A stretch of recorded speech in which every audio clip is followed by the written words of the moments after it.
First comment by Chonky Boy, CGL Narcissist, Karma Perjury, Bobby, Peter, Alexander, Atanasov, Train of Thought, Big Blunts. Oh my God, you guys are all coming in. Happy New Year 2024. Just saying, I might need to wear these glasses because my vision's getting worse just to read your comments. Welcome to this live stream. I haven't done one since my competition. And today we're going to talk about goals and gains. So keep you updated what's going on with the channel and answer all of your important questions. Let's answer some viewers over here. Jesus M, Salute, Hero, Andy Nugent, John Snow, Ayub Agub, SWDer, Perseverance. What's up, man? Dang, haven't made it to a live chat since 2018. I appreciate you being here, OG. Clint Brooks, Philosophical Lifting. Yeah, lifting is a philosophy. Anthony Najem, yo. Hamza O'Day, Happy New Year. Happy New Year to you too. Augustus, Alex Rutledge, hey, Happy New Year. Shirtless Viking, hello. Gonna be a GOAT year for Alex. Oh yeah, we got a ton of plans and things to talk about. Alexander, John Snow, Happy New Year, everyone. Girls and gains. More so dudes if you're doing this in the online fitness space. That's the compliments you're gonna get, but it's all good. Yo, Alex, how's it going, my man? Doing real good. I can't wait to talk about everything related to the new year. Okay, how are you doing? Amazing, you know. Went to bed real late. I'm sure all of you did the same thing. And things are about to change. It's been years, bro. Absolutely. All right, live stream full of comments in no time. Yeah, I appreciate that. I'm grateful to have an audience that is always supportive because I never plan these. I just come in, let's talk, and here you are. Hey, baby cakes, live stream full of comments. Yeah, lifting 6 times a week. Okay.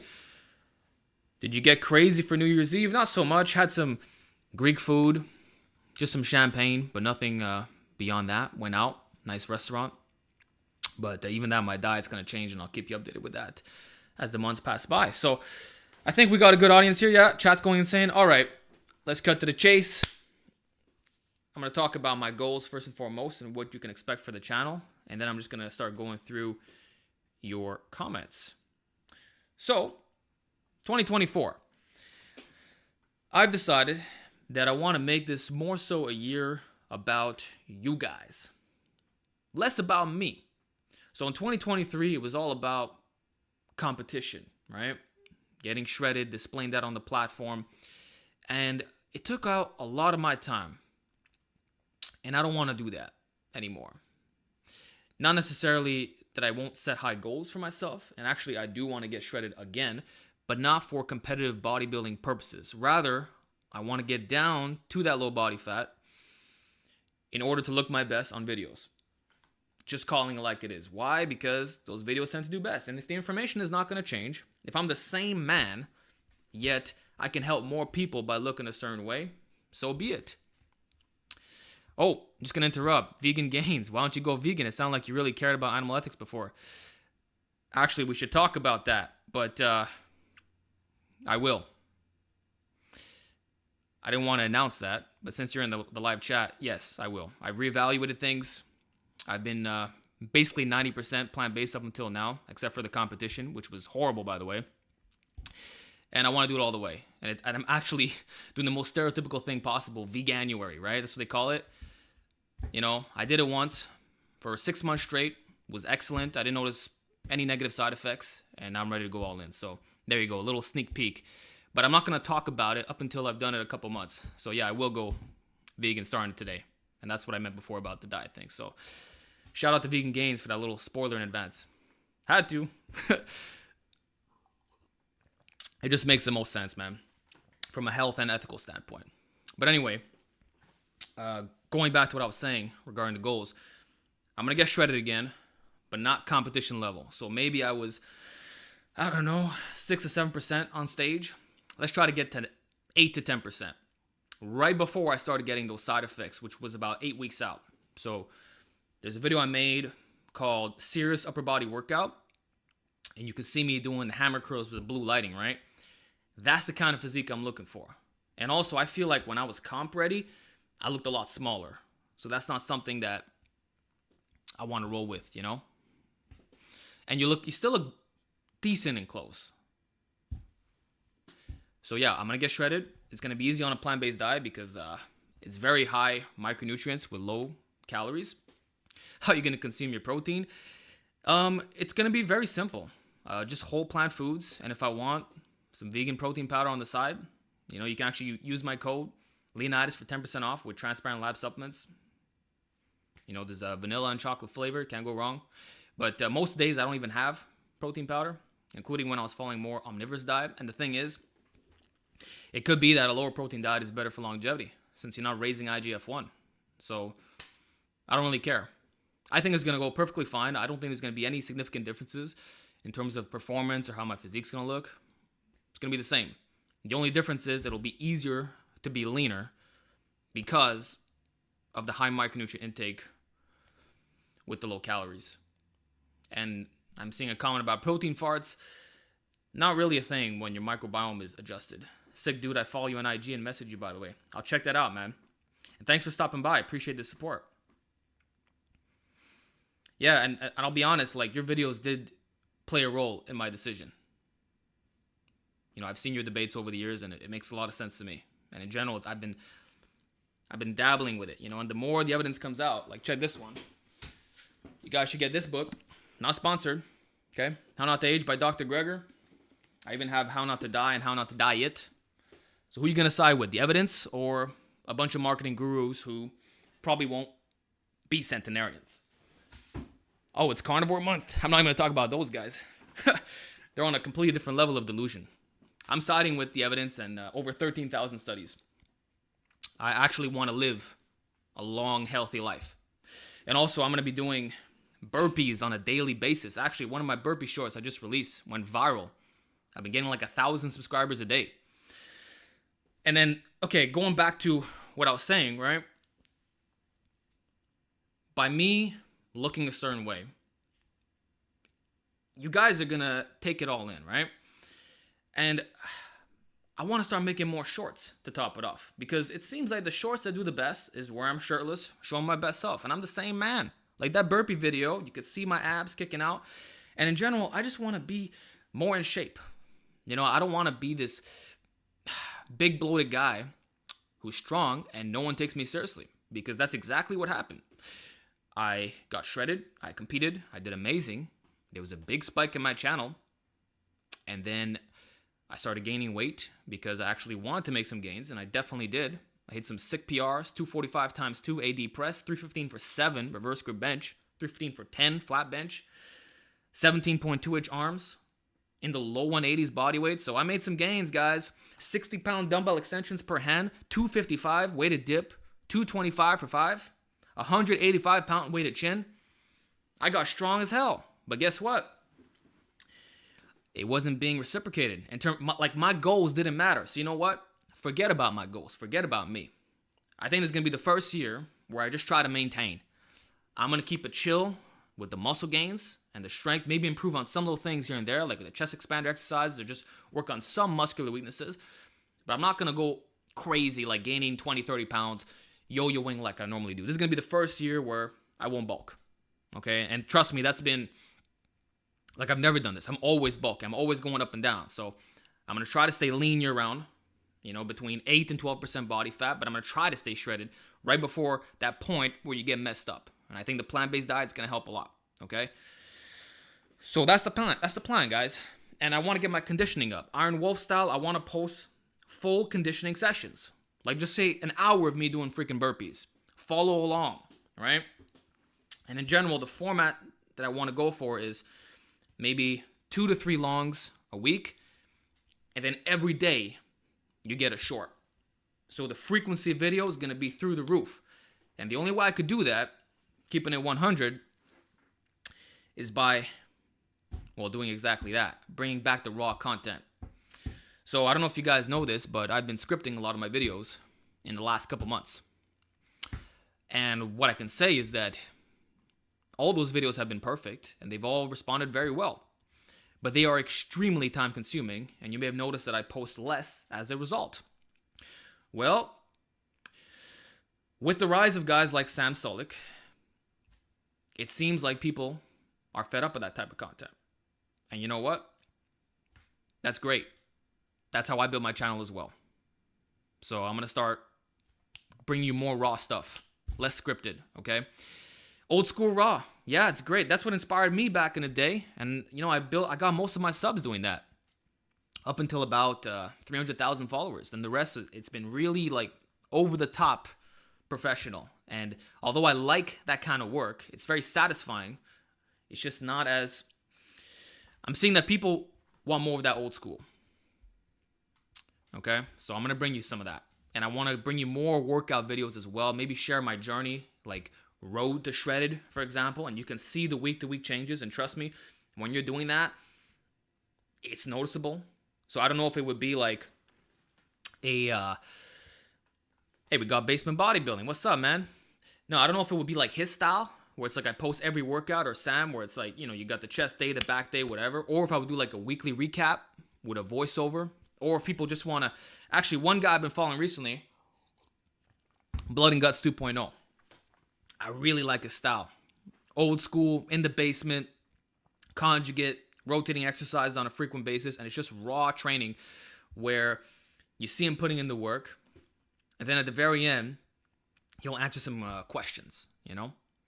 And I know that Eric Bugenhagen's doing a similar thing right now, but it's live content, right? And live, I could do live, right? Live workouts. The only problem is my home gym is a small little room where I'm constantly moving around the camera and I'm adjusting the lights, right? So I don't actually have ceiling lights that are already set. I got my stands, I move it between sets, I'm always changing the angle, you know? And apparently the algorithm doesn't like those lives anyway, so not sure if I'll proceed with that. I think I'd rather just do some weekly recaps, but the point is you're going to get a lot more workout videos. Raw, professional, all that. But then the talking head is going to be just like the way I'm doing it now, okay? Alex, we missed those workouts. Yeah, old school here. Be your own man, absolutely. Absolutely, man. You have to do what you believe is correct. You need to be congruent with everything. And that's all I'm trying to do. Align all my values and just give you the best content possible. I don't want this to be about me. Forget about me. I think I've paid my dues enough regarding a lot of stuff. And like I said in a recent Q&A, I think I'm going to start doing more calisthenics stuff, like skill training, because I never focused on the planche and stuff like that. And that will require that I shrink my legs a little bit. And you know what? It also aligns with my aesthetic ideals, because when I had 27-inch legs, god damn, it was too big. Like, I'm only 5'5". It makes you look really stumpy. And that's not the look that appeals to me. So I'm going for those silver era aesthetics with the super high conditioning, Iron Wolf style, and being able to do skills and all these crazy things. You know, maybe I could even try to get like 10 one-arm chin-ups instead of 8. So there's a lot of opportunities here beyond just increasing your 1 rep max bench or getting a 600-pound squat or a 700-pound deadlift. Like, I'm really moving away from powerlifting. That's a question I just got now. Raptor Avenger, I don't care about powerlifting at all. I want to look better and feel amazing and give you content, frequent content that's the highest quality of which I'm available. And I'm so serious about this, guys, that what you're looking at right now, this is my new camera. I'm even filming in 6K, all right? Open gate, though. And I changed my editing software. You know, I've been using Vegas for 10 years. I finally switched to DaVinci Resolve. So that's a whole different learning curve, you know? But I'm up for it. You know, I got my interface right here. Good microphone. The best gym I could ask for. I want you guys to have the best possible experience while mixing in elements of rawness. This is going to be a year about you. And I'm just going to, you know, look as good as possible, feel great. That's it. Please join. Yep. Can I email you, Alex? Absolutely, but not for questions. because I get a ton of inquiries. It's more professional purposes. So, how often you go to commercial gyms? That's another thing. I want to start filming more at the gym, right? But the only thing with that is because I use the low sets, more exercises philosophy, I actually have less B-roll now when I do my workouts, right? So when I'm at home, I'm actually filming with 2 cameras at the same time. Now, if I go to a gym, it's only going to be 1 camera. So I'm going to have less B-roll, but it's going to be the best B-roll. But I do want to bring more gym content for you guys, absolutely. I think you'll like it. It's more relatable. Like, we're no longer caged up in our houses. Now, even though I have like this amazing home gym, and I personally prefer it, I made my best gains here. I understand that guys like seeing other people in the background. There's something relatable about that. And in my gym, there's nobody who's lifting what I can lift. So you'll see them staring at me benching 315 for reps, doing heavy behind the neck presses, heavy weighted pull-ups. Guys are like, they're freaking out. And you'll see dudes walking by me. Gives you a little comparison of size if you happen to care about that. For me, it's irrelevant, but it's things that people seem to enjoy, I like gym content until I saw someone filming at mine. See, when I started doing that, there were no tripods or much influences at all. Like, I was the weirdo with the camera and the tripod. But now I go there, and there's at least 3 or 4 people anytime I'm at the gym. But what's interesting is that the majority of them are filming with a cell phone and like a shitty tripod that they got, which it can fall over at any time. It would be funny if they did a height check. Don't know what you mean about height check, but like if you're comparing to equipment and stuff like that, it's hard to tell with lenses and the angle. That's the thing. I can make myself look 6 feet if I put the freaking camera down to the floor, But in my case, I'm confirmed 5'5", because when I competed, they literally measure you. So that's what it is. Happy New Year, bro. Happy New Year to you too. Can you host that particular debate? You guys in the question, you see those names? Yeah, that would be funny, but I'd rather not. Do you even lift, bro? I lift and I do calisthenics. Yeah. Yo, we got 500 people in here. This is amazing. Alex, how do you structure your study schedule? Any tips? Thanks. Well, when you say study, like, what are you referring to? Because I'm not a student. I've been out of that for a long time. I just read a lot of books on my own free time.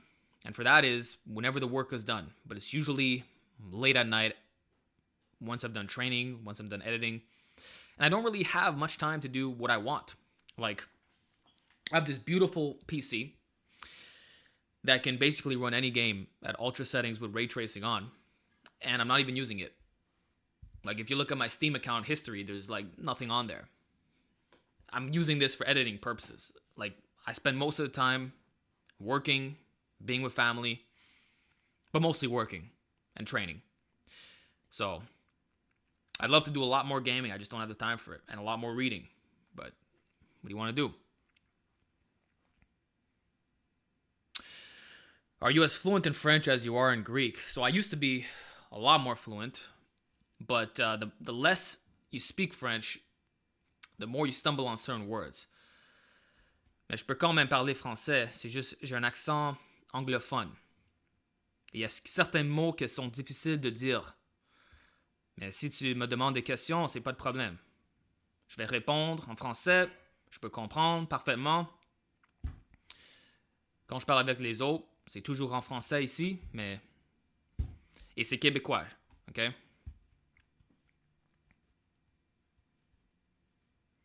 speak Greek? Nope. But I went to Greece last year. That was real good. Went to... so Greece, you want to do a bunch of island hopping, right? So you start in Athens, and then you work your way down. So my girlfriend and I, we did...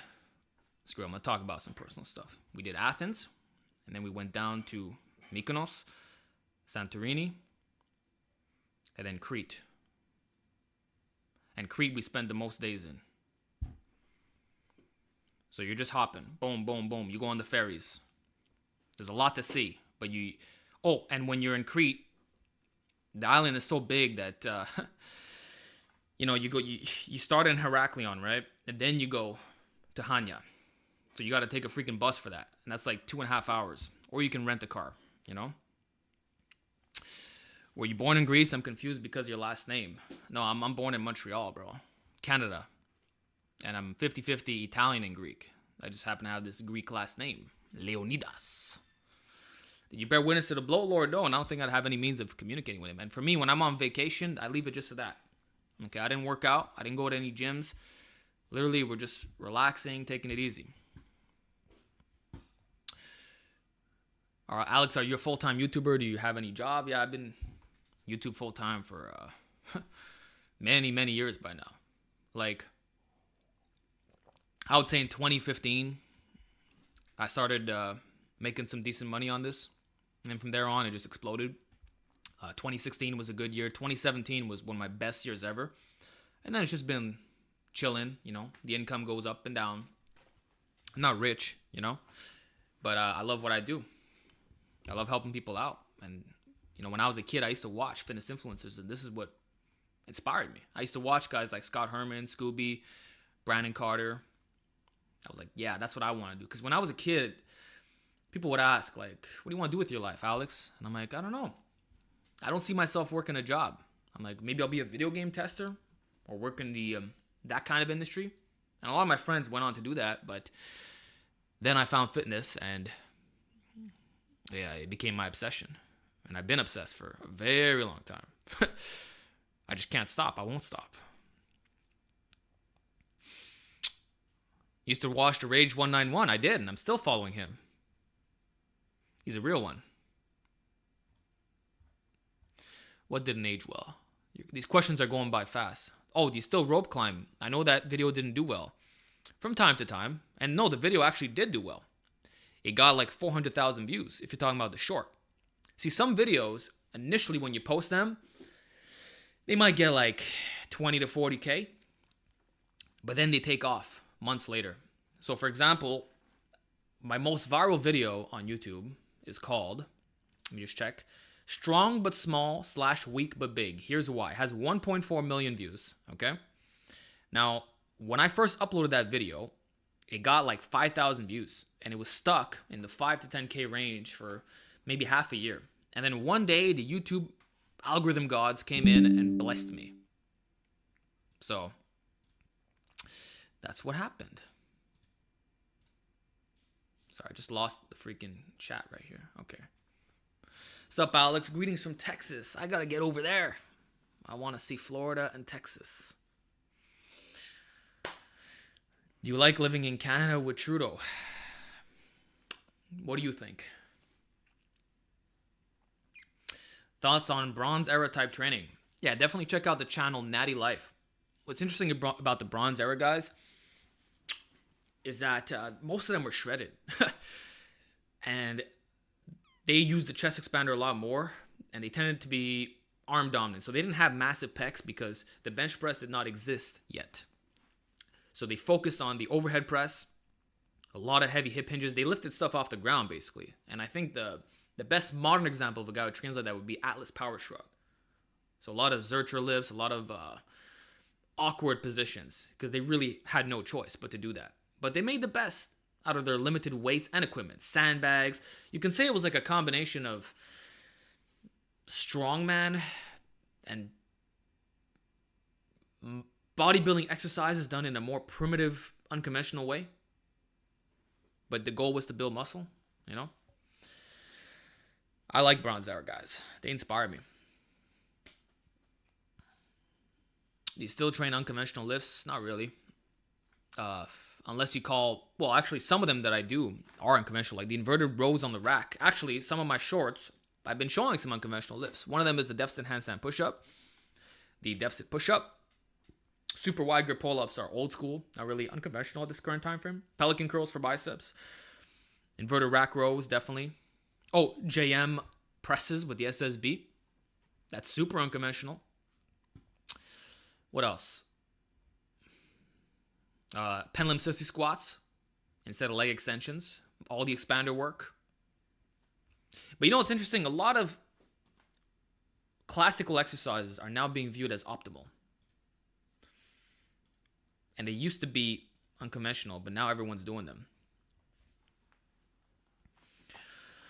What are your thoughts on Alan Eubanks? Is it Alan or Andrew at this point?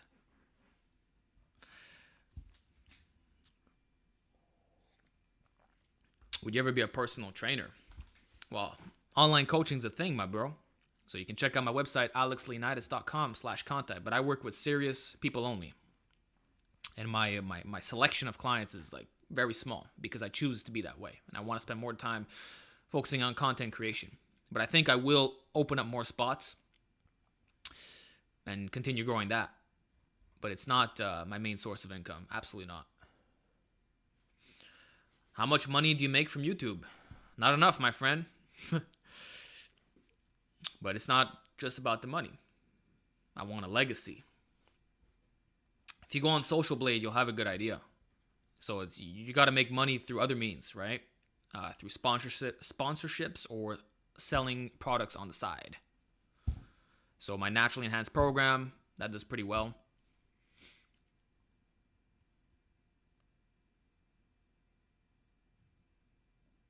What do you think about Sam Sulek? That's a hot question. So, at first I didn't know anything about the guy. And all I saw was, a youngster on a bunch of drugs. And I was like, damn, this is going to send the wrong message. And in a sense, it's not his fault for that. He's just doing what he loves, right? But when I checked out his content, you can see that he's a genuine guy. And he's just sharing his journey. He's not saying you have to take this or take that. And it's literally just about fitness, Everything's about the workouts. When he's driving to the gym, he's talking about what he's going to do. When he's in it, every set, he's describing the process. It's just raw. It's old school. That's what I grew up watching on YouTube Fitness. And then at the end, he kind of recaps the workout or what he's going to do tomorrow. He's just sharing his journey. But do I think it's sending the right message? Not really. Again, I just see a youngster who's going to die young, but his personality is he's a nice guy. I can't talk trash about him as a person. But I think people think it's not a big deal that he's juiced up to the gills like that, but to me it is a big deal, because I guarantee you that a lot of teenagers are going to follow in his footsteps. But again, it's not his fault. You can't blame him for that. It's just enhanced people get the most traction. But what I'll say is, if a natty guy was doing that, it would never work. And we have guys like Ivan Jurek, who's been documenting his squat journey for the last, 2 or 3 years now? He's on day, I don't know what, over 1,000. And no one seems to care about what he does, And we've seen a lot of natties over the years who posted similar content, and none of them are getting any traction. And for one reason only, because they're natty. So people saying that it's irrelevant that he's on drugs is not true. It absolutely is a driving factor behind his success. But I think the formula, the way he approaches video making is fantastic. And I'd love to do some kind of stuff like that myself. It's just I don't want to steal his mojo, But I think we can all take inspiration from the fact that you can be yourself. You can be real. And that's the one thing that I respect about him the most. He's literally like, he doesn't try to put on an act for anything. Like, he won't even do like, hey, what's up, guys? Like, no, there's nothing fake there. It's literally just him being him. So I respect that. I respect the realness. I don't respect the decision to be enhanced like that. To me, it makes, I'm a longevity guy. I want to live to 100 plus, if possible. And I believe in the natty way. But he's a nice guy besides that, And again, he's one of the reasons why I'm probably going to make more raw content again. Have you seen Natty Life's proposal of starting a natural competition based on statuses? I don't think we need a competition necessarily. And you still run into the issue of fake natties. But if it would be like Silver Era style, I'm sure you can organize something cool. I'd be game if it was, done the proper way. Old school. But it's kind of hard to do. And we have natural bodybuilding, which is the WNBF, right? And I would venture to say that most of them are natty. Just that, the standards are the same as the enhanced guys. So I actually missed some of your donations before, which I apologize for. I'm sure what I'm going to do for those questions that I miss, I will answer them when this live is done, okay? And I'm probably going to be speaking, well, how long have I been going for? Does it even say? I don't think it says. Oh, 30 minutes. There you go. So I'll go on for another 2.5 hours tops. Oh, and one more thing I want to mention about my goals, guys.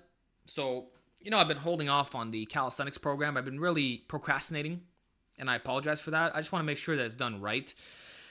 And the other thing is I've been confused with the type of content that I've been making. Like, I didn't know if I want to do more shorts, more longs, more raw, more professional. I've been all over the place with my style, right? And now I feel like I found something that works, which is, post 1 to 3 longs a week, whatever's realistic, and then just bang out a bunch of shorts. This way, you constantly get to see me, and you get little tidbits here and there. And they seem to be doing really well. So I want to do a lot more shorts, right? And now that I have this flow established, and I won't have to do all this damn scripting, I can use that extra energy to write out these programs. So I think I'll be able to do not only one, but more. So I want to do the calisthenics program, a bodybuilding program inspired by my competition prep, and a 4 or 5 bench program. So I think 3 solid programs would be great. And it's realistic. But I'm going to have to hustle. So that means I'm going to have no life. But again, because I'm not going to be so selfish with my goal setting, it's going to be easier to manage a lot of things. And I think I'm going to have more energy with the diet, with all the cardio, everything. So all you can expect is a year that is designed to help you. That's it. High predator shorts are the way. Grow your brand, but I hope you continue making long form content. Long form is always going to stay. But I really like making the shorts because the thing is, you get kind of burnt out from making long form content. So I don't know if you guys know, but I've been making YouTube videos for 10 years now. I started in November of 2013. I was still a teenager at the time, so I had much to grow. And now I feel like I found my way.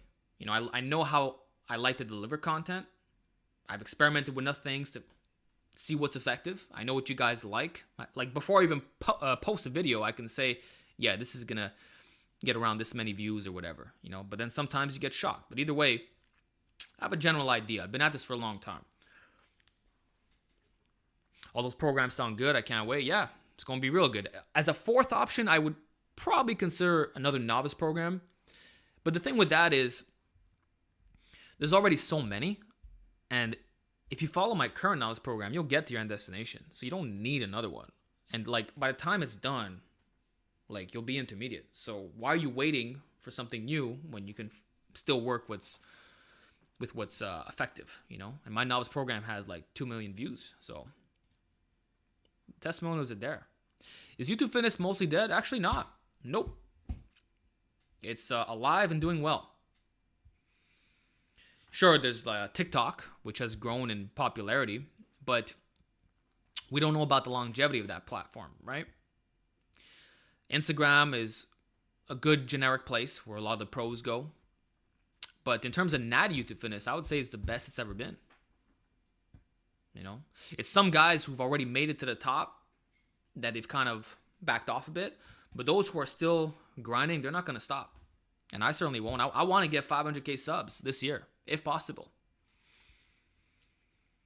The more people I can help, the better. You're a bald, short king with an amazing body. What a confusing compliment. Well, it's true. Thank you. And I have the head shape to pull off being bald, so I'm very lucky for that. And I enjoy it because you always look good. And for video making, so when you have harsh lights on you and you're diffuse thinner, it makes you look like you're really balding bad, right? So if you just shave it off, well, now it's It's clean, and you always look the same for every video. So you can go back 6 months ago and have the same damn haircut. Now, I'm not following any trends. It's going to be cool now. It's going to be cool in 20 years from now. So it's great. My look appeals to everybody. The only thing that doesn't appeal is certain beard styles. You know, so when I had the big beard, yeah, that probably wasn't the best look. Some people loved it. They were like, yo, you look like Kratos. Other guys were like, you look like you're up to no good. And by the way, I actually did have an incident like that at the airport. Before I even got to security, I was pulled out. And I shaved my beard a week after.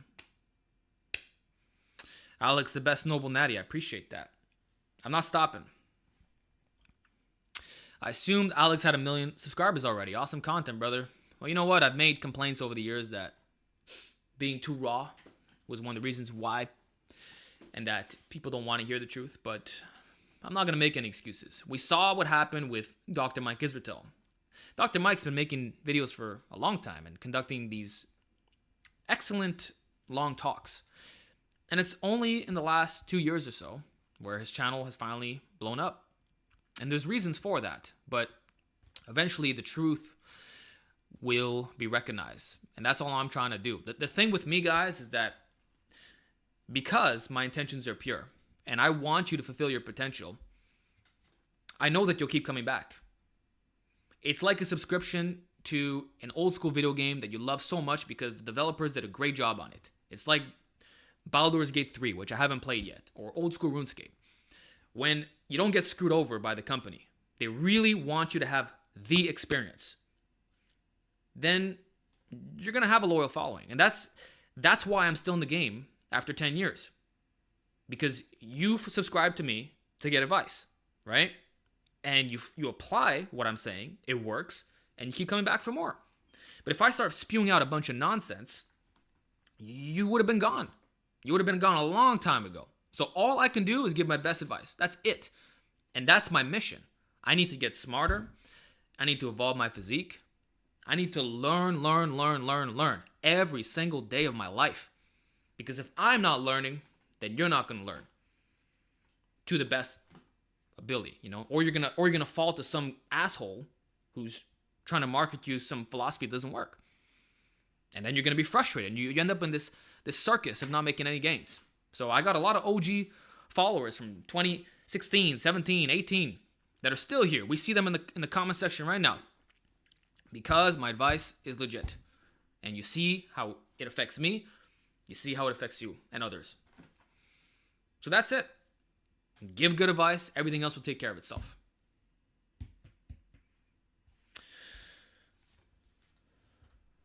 Thoughts on shrooms? Never used shrooms. I would not want to break my brain by using that stuff. Like we've seen some influencers who became real hippies in the last couple of years. I guess when global events happened, they were bored or they were at home all the time and they started experimenting with things and they've never been the same. Even some guys that I respect, they're talking some crazy things that has nothing to do with fitness now. And it's like, and they're not even aware of it, that when they're communicating with other people, they're very off. Yeah, Connor Murphy is a good example of that. But there's other people too who I won't mention. But it's like they don't know how to act. It's like they broke their brain, and I don't think they can fix it. I think they're stuck with that for life. So I don't want to mess with that. Although I do have a shroom stack by Transparent Labs.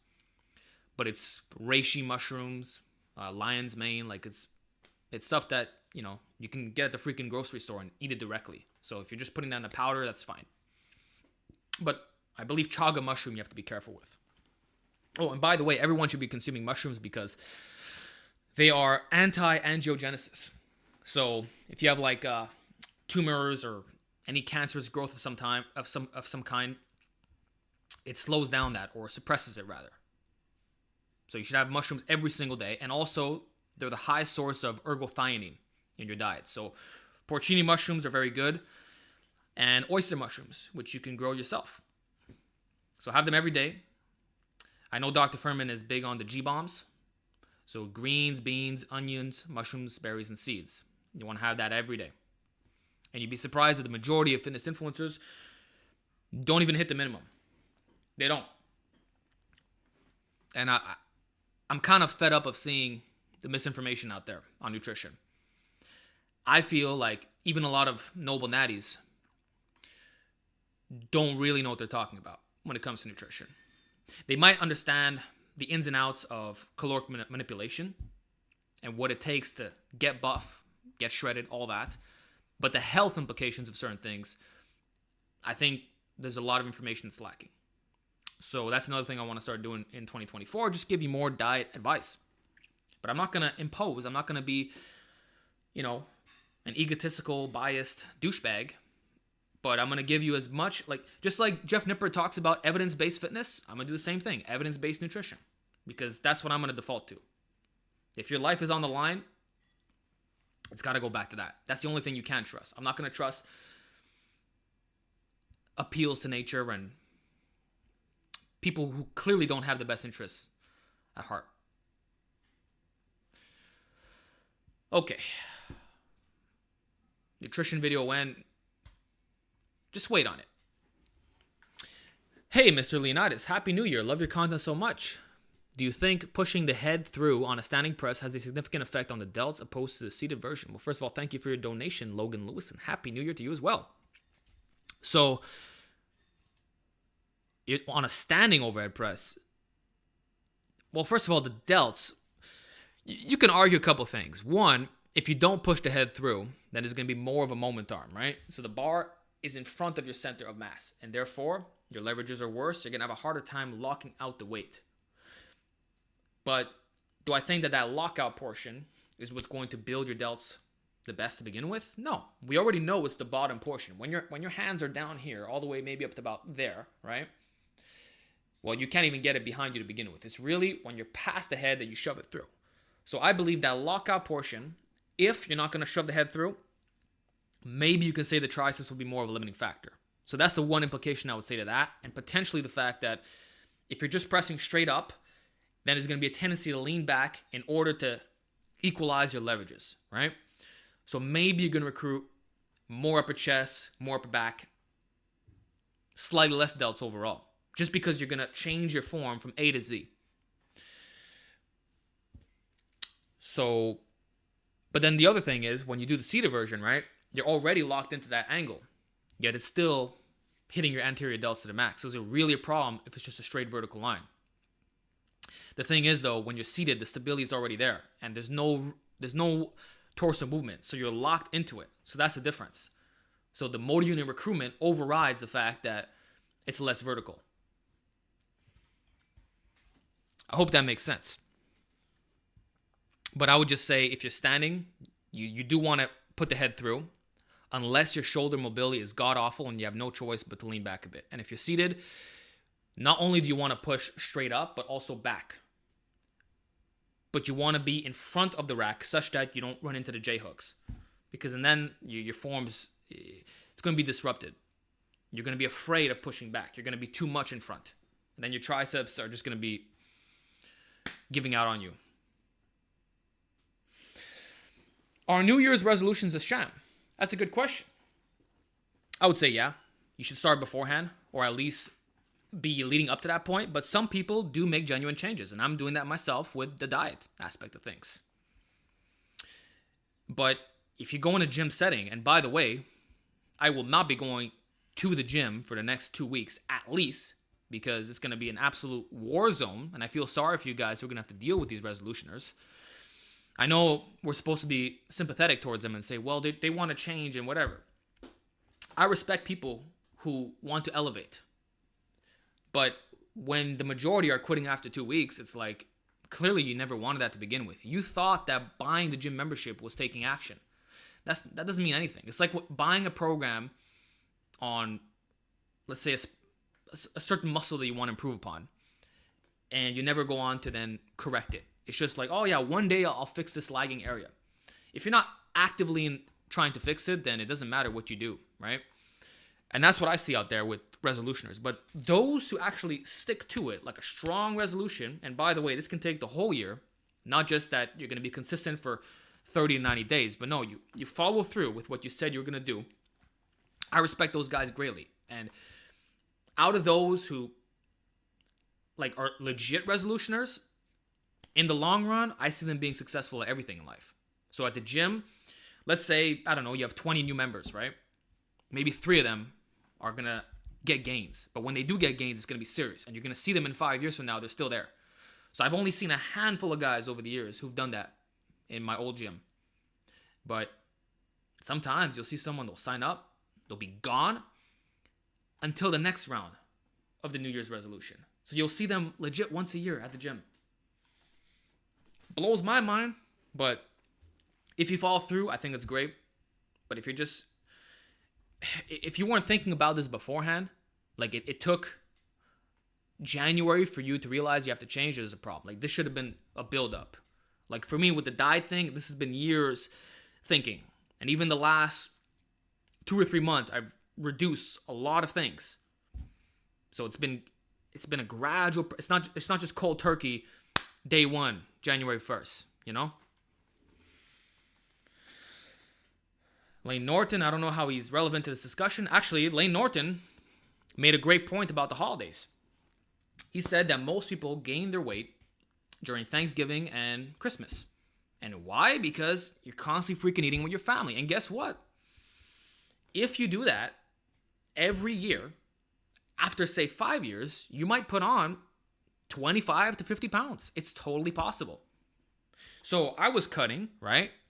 I got down to 171.5 pounds. I weighed myself this morning, 177. That's insanity. Now, I'm probably not actually that weight. There's definitely some water weight in there. But just to say, I gained some fat. I undid a lot of my hard work. So that's why I'm even more motivated to do these damn burpees and eat well. You know, so if me, a fitness influencer who worked out and ate relatively clean, but then just a couple cheat meals with the family was enough to do that, imagine your average guy who's not going to work out in any kind of way, and they're just going to stuff their face. I'm 5'5", not 5'2". Some of you guys who make those comments, because I've stood next to certain people hunched over, have an IQ that is so low that I can't even describe. Because I got tested at a bodybuilding competition, 5'5" confirmed. And you saw me next to Dr. Mike. I'm the same height as him. You saw me next to Jeff Nippard. Actually, he was wearing those Adidas shoes that have a little heel for squats. I wasn't. I was wearing Reebok shoes at the time.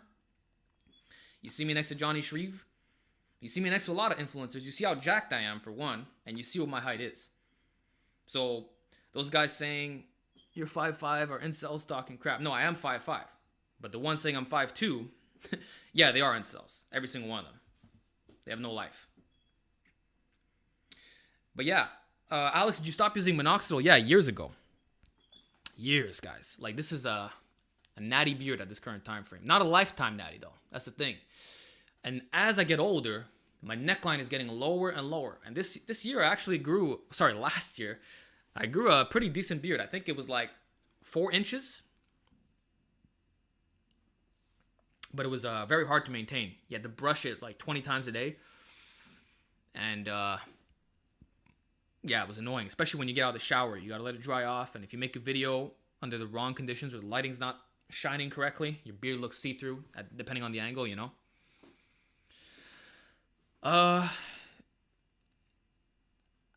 How much muscle weight do you gain?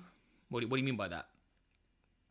Are we talking like I need some years, you know? Your first year you might gain 15, 20 pounds of muscle, but then it's just diminishing returns. But the thing is, you're always making gains, just that you don't really see them until significant time has passed by.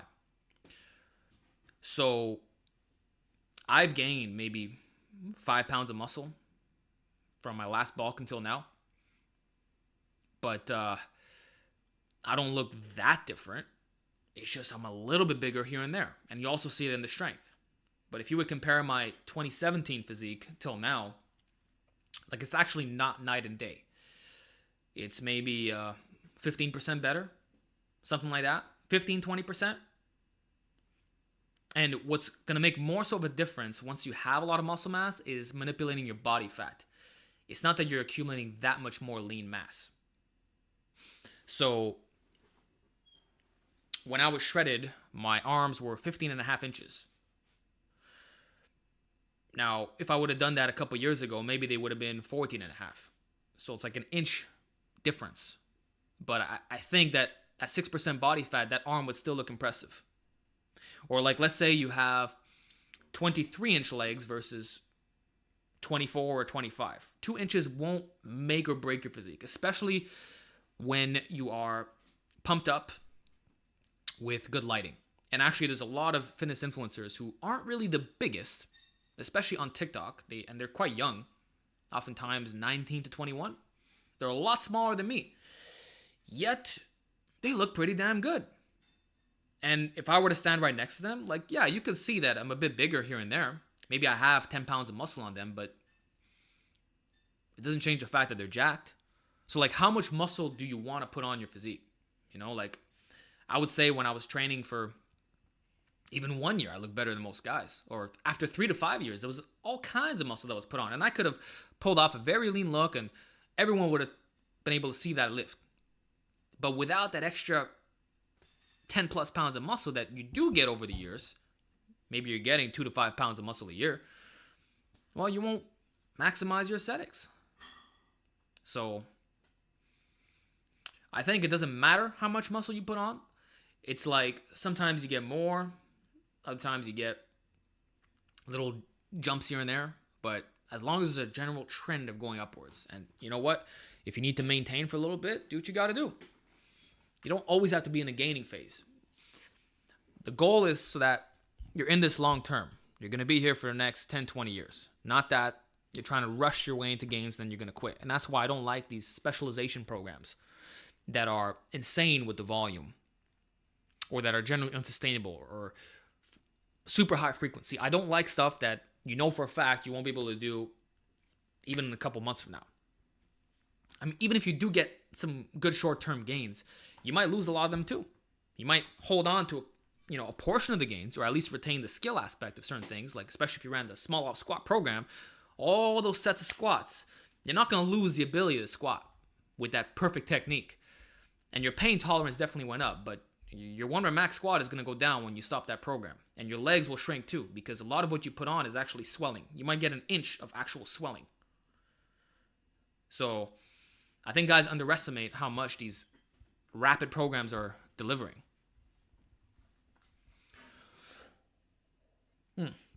My man, Alexander Gray. Love you, man. You're one of the best people on YouTube. Thank you for helping me in this game of iron. I appreciate that. And these are some of my favorite comments. When you just want to show your appreciation. You're not asking any questions. You're not saying anything. You're just like, yo, you helped me out. That's what I'm here to do. And thank you for the donation very much. 15 off car insurance. Thank you for the donation, man. Hey, Alex, I was wondering what cable handle attachments I should buy first. The cable machine already came with the rope and pull row attachment. Thank you. Okay. So you have one rope.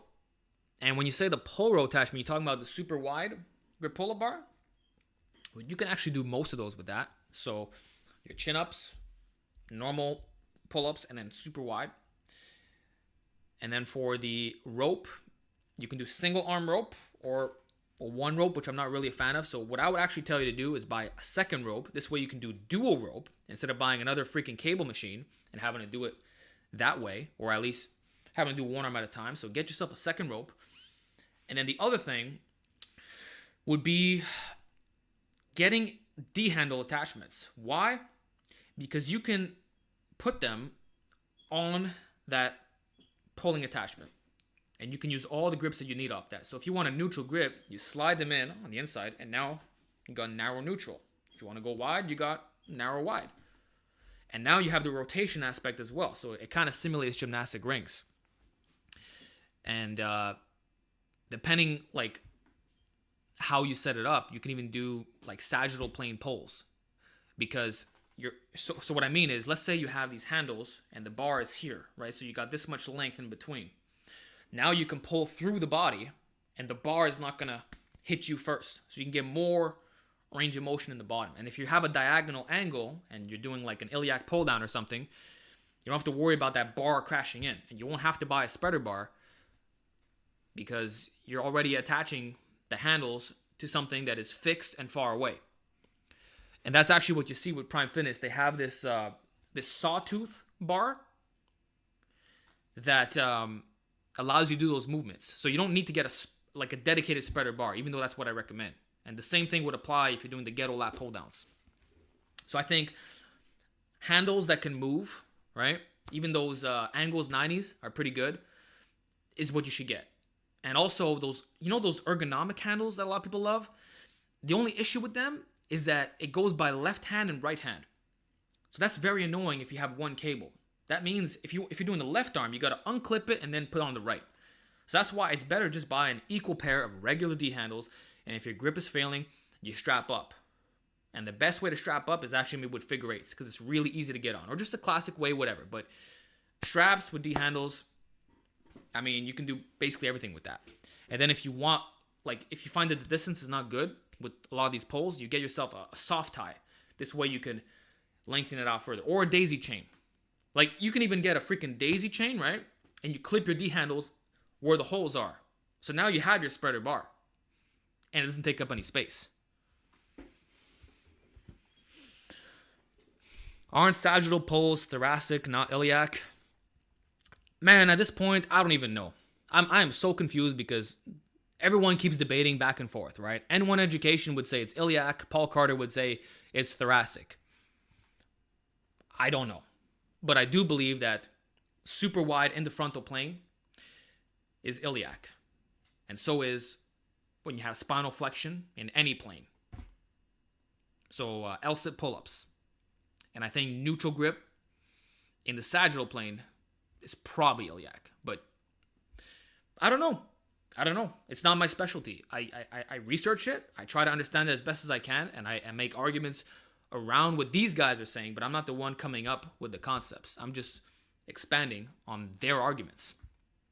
I'm going by their logic and sharing what I believe makes sense. So rack chins, it's length and bias. Because when you're in the bottom, that's where the tension is greatest. And as you get to the top, you're basically not holding yourself that much because now your legs are level with the top of the bench. And because you have that neutral grip with the spinal flexion built in, it's going to be more lower lats. So that's something that I thought up on my own. But it's based off these initial arguments that these biomechanics guys brought forth. So it's not that I figured out the biomechanics and now I'm creating movements around it. No, I'm looking at their theory and I'm applying it in a practical way. But I do agree that it can be confusing at times.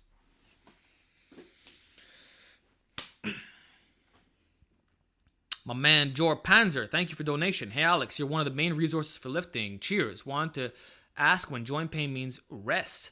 Notice lately I can work through minor niggles, waste a lot of time overreacting to pain. The thing is, when you look at the data, a lot of guys who push through the pain tend to do better. Because in most cases, pain resolves itself automatically, for one. And the other thing is, you're capable of a lot more. And you have to ask, what kind of pain it is. Oftentimes, it's just muscle damage, you're just sore. But what's actually going to cause injuries is overuse. And it's when this little overuse gets worse. So the thing is, it could be hard to differentiate unless you have experience, but it will be this nagging pain that just gets worse and worse. And the only thing that makes it go away is when you rotate movements. That's when you know it's an overuse problem. So let's say whenever you do chin-ups, you start to feel your bicep tendon or pain in your forearms. And every week, it's getting a little bit sharper every time. Well, that's not muscle pain. It's not that your forearms are finally being activated or that your biceps are going to go like crazy. No, it actually might lead to a bicep tear, believe it or not. And it won't be the chin-up that gets it. It'll be the chin-up that gave you the overuse. And on a random day, you're going to do a curl of any kind. It doesn't even have to be length and bias. You're going to be doing a freaking supinated curl while twisting to the side.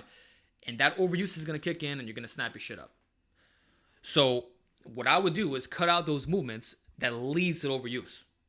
But you don't have to stop training that muscle entirely. So if you're doing a lot of super wide grip pull-ups and your armpit starts hurting, you got to stop doing that exercise right away.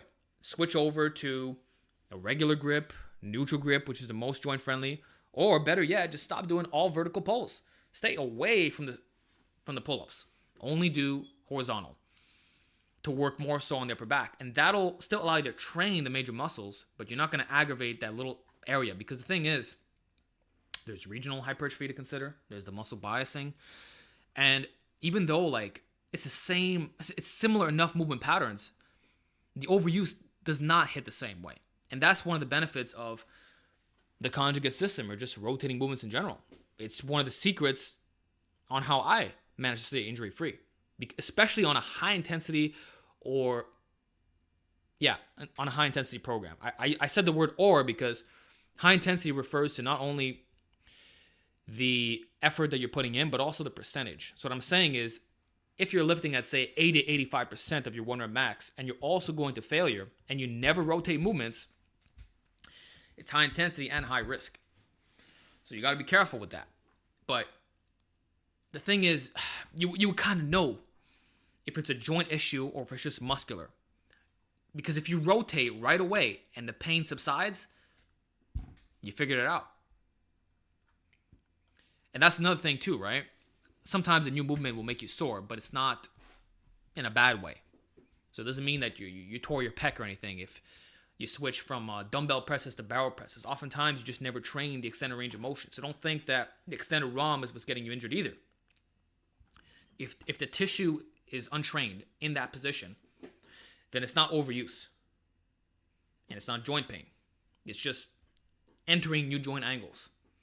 And you're going to get those adaptations very quickly, and the pain will instantly go away. But if it doesn't, and it just gets worse and worse, maybe in your AC joint or something, then yeah, you got to be concerned. My God, we're getting a lot of questions. I'll say this, guys. If you can minimize the donations, that would be great, because I want to go back and forth in the comment section.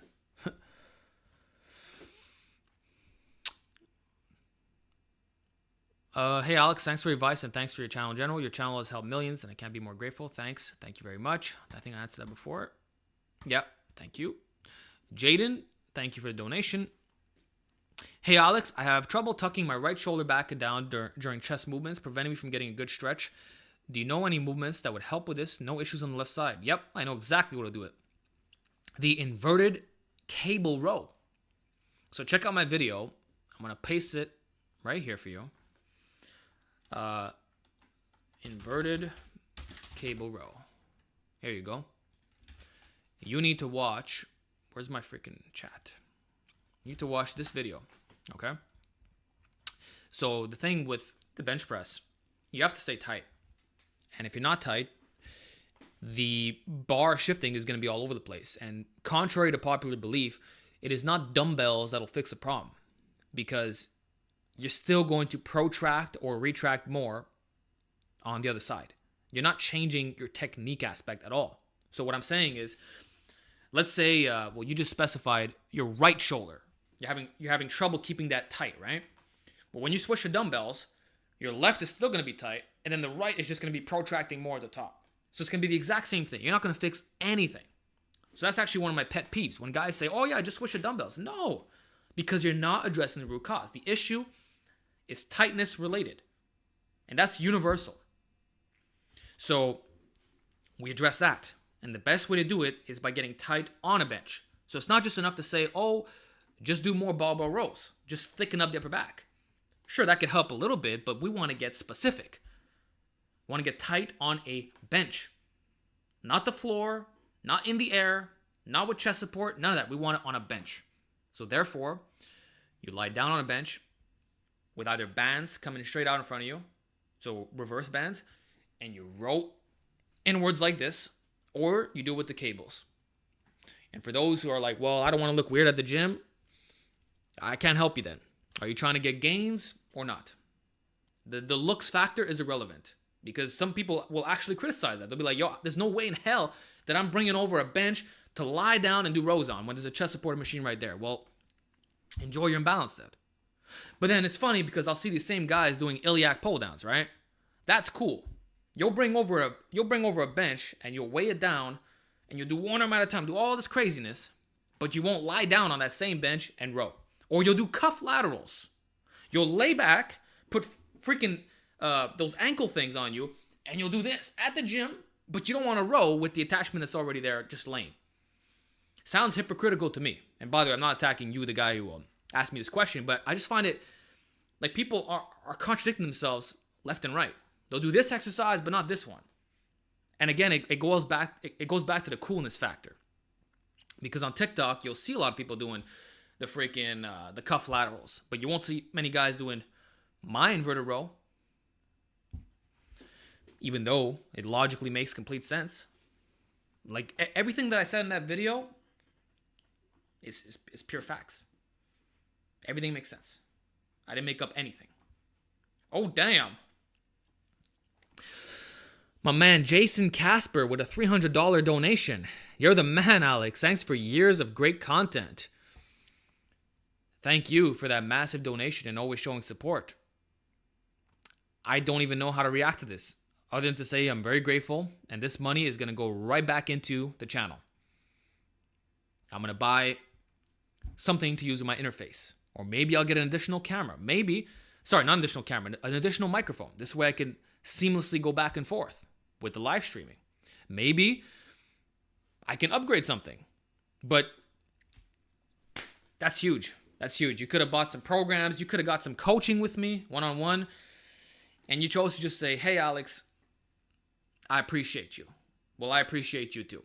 And I'm going to keep giving you the best of what I can. So thank you so much. And Jaden, my man, you don't have to donate that much. It really means the world. But wow, that's huge. Damn, Alex asking for less donations and this dude shows up. Win in the chat. Yeah, this chat is amazing. Win Jaysen, absolutely. Fun. Well deserved. Alex asking for less. See, sometimes the world is funny like that. God damn, yeah, my boy Alex is making bank. Congratulations, bro. Wow, damn, wow. Damn. That's not just me saying it because I want to say it. I'm just reading the comments. Win. Nice one, Jaysen. Props to Jaysen. Like I said, it's going to go back into the channel. Thank you very much. And if you have any questions, anything, man, please DM me, email me. I know it's you. I got you, okay? Your AD press helped my shoulders. Hell yeah. I made the switch a year and a half, close to 2 years ago. And my shoulders got a lot bigger and stronger. The only thing is, I found that you still have to include a vertical movement pattern, like 100%. And I think one of the reasons why I was able to get away with the AD press exclusively is that I was also doing deficit handstand push-ups. So I never actually stopped doing a pure vertical push. But I think it would have been a different situation had I not done that. Because when I'm not doing deficit handstands, I'm doing OHP or a behind the neck press. Is the AD press still called that way? Is there now the AL press? So Alex Leonidas or Leonidas, however you want to say my last name. No, it's still AD because it's a tribute to AlphaDestiny. I've always been talking about the shoulders for looking naturally enhanced, but at the same time, it's because it stands for anterior delts. So I didn't name that to be egotistical. It's the anterior delt press because with that slight angle, it's going to be slightly less side delts, and it's so stable, and you have that arm in front of the body coming down this way. There's just more bias for the front delts. What's your best foods for bulking? Thank you, Luis Alvarado, for the donation. My favorite foods for bulking. Well, I like pasta with oil. A lot of oil. Anything that is easy to digest, that you can wolf down, that doesn't bloat you in any kind of way, is what you're looking for. And carbohydrates are going to be your best friend. And no, carbs do not make you fat, but it's just that you can eat a whole bunch of them. So, for example, you wouldn't want to have pasta fagioli with a bunch of vegetables, which is basically pasta with beans and a bunch of mixed veggies, because your stomach will not be able to take in all that, right? So if you have 500 grams of pasta, but it's just with oil and maybe some butter or something, or let's say you have a fatty sauce, you'll go through the whole damn thing in one sitting. It's totally doable. 500 grams of pasta, that's the whole pack, or 450, can be consumed in one shot if you don't add a bunch of vegetables to it. But if you have the vegetables, you might have 250 grams tops. You'll be having half the pack, but you'll feel the same level of fullness. So that's why you want to cut out the freaking veg and just double down on the fat and carbs. And the protein too you want to lower, because that will keep you full. Anything that has an amazing thermic effect, get rid of that. Basically the opposite of weight loss advice. So don't be eating a bunch of potatoes, man, because those will fill you up. White rice with oil. Pasta with oil. And ideally stick to olive oil or avocado oil, you know? Yeah, liquid meals are also very good. So blending up a bunch of shit. You can get 1,000 calories one shot with your meal. And it's the same as if you were drinking anything else. So get used to having these massive smoothies. But in general, and also processed foods, if I'm being honest. But the thing with that is you might hurt your health. Another one for you guys who like animal products would actually be GoMad. It has a 100% success rate. Now, you don't have to have the whole damn gallon, because then you're going to gain too much fat. You can put on literally 20 pounds of fat in a month. So it's not muscle gain, right? But if you do like a quarter of it maybe, make it last longer, that'll be doable. And for the lactose, just get the lactose-free kind. It's a simple fix, you know? So liquids, carbs, and fats. But the ones that are easy to digest is what will get you gaining weights. And also, you know, again, the fat can be anything. It can be peanut butter, and you want the fatty peanut butter that you freaking mix up, not the powdered peanut butter. So stay away from diet-friendly foods. That's it. Anything else we can offer to our friend here? But for me, it's Italian food all the way. Fatty Italian food. And if you look at a lot of the nonnos, a lot of them have big pot bellies. So it's not particularly difficult to gain weight when you're eating that way. Yeah, drink olive oil. Yeah, you can do that too. When I was 17, I used to have straight shots of olive oil.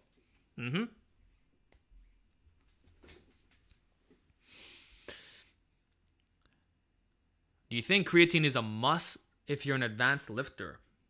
No, I don't. In fact, I only started using creatine maybe a year and a half ago, consistently, as in every single day. And if you want to get some real good creatine, check out Transparent Labs and use my code Leonidas for 10% off. They even have blueberry raspberry flavor, which is what I take. So you don't have to have that nasty acidic flavor anymore, like with the cheaper brands. And actually, now that we're past global events, the prices have gone back to reality. I remember 3 years ago, a tub of creatine was like $60. I'm like, what the hell is going on here? Because back in the day, it was like 15, 20 tops. It was like the cheapest supplement you could buy. Bruh, all creatine is the same. Yeah, well, but hold on. You want creatine monohydrate first and foremost. There's the micronized. There's a bunch of them now that they have, right? That they try to market as being better. You want monohydrate. It's the cheapest. It's the most time proven. It's just the best one to get. So don't fall for the craziness, right? And Transparent Labs also has HMB in there, which could have its own benefits. But if you're speculative about that, at least it's monohydrate. So, parli italiano? No. I'd like to, but unfortunately, you know, it was more so my parents' generation that learned it, you know. And my grandmother was actually born in Quebec in 1920. So we got assimilated pretty quickly, you could say. So my French is good, my English is good. Still got a messed up accent though. I can't get rid of that. That's what happens when you lived in the East End for all your life. It's what it is. I see you, PK. Alex, are you Greek or Italian? St. Leo or Park X? What do you think? I train at Pro Gym. If you want to meet me, I'm over there. Strength standards for 17-inch arms. So there's going to be the biceps and the triceps, right? And the triceps will give you the majority of your mass. Therefore, I'm going to give you strength standards for the triceps. Because the biceps, I could say, okay, get your barbell curl to 95 pounds for 10 reps. Or get your dumbbell curls to 50 pounds each hand for 10, which is totally realistic, by the way. I'm doing between 53 and 58 pounds. And I have the in-between numbers because I got the freaking adjustable dumbbells, okay? So that's what I curl for 17.2-inch arms. And then the extensions, you want to get them to 40 to 60 pounds per hand. Now, you might be thinking, how the hell is that possible? You'd be surprised.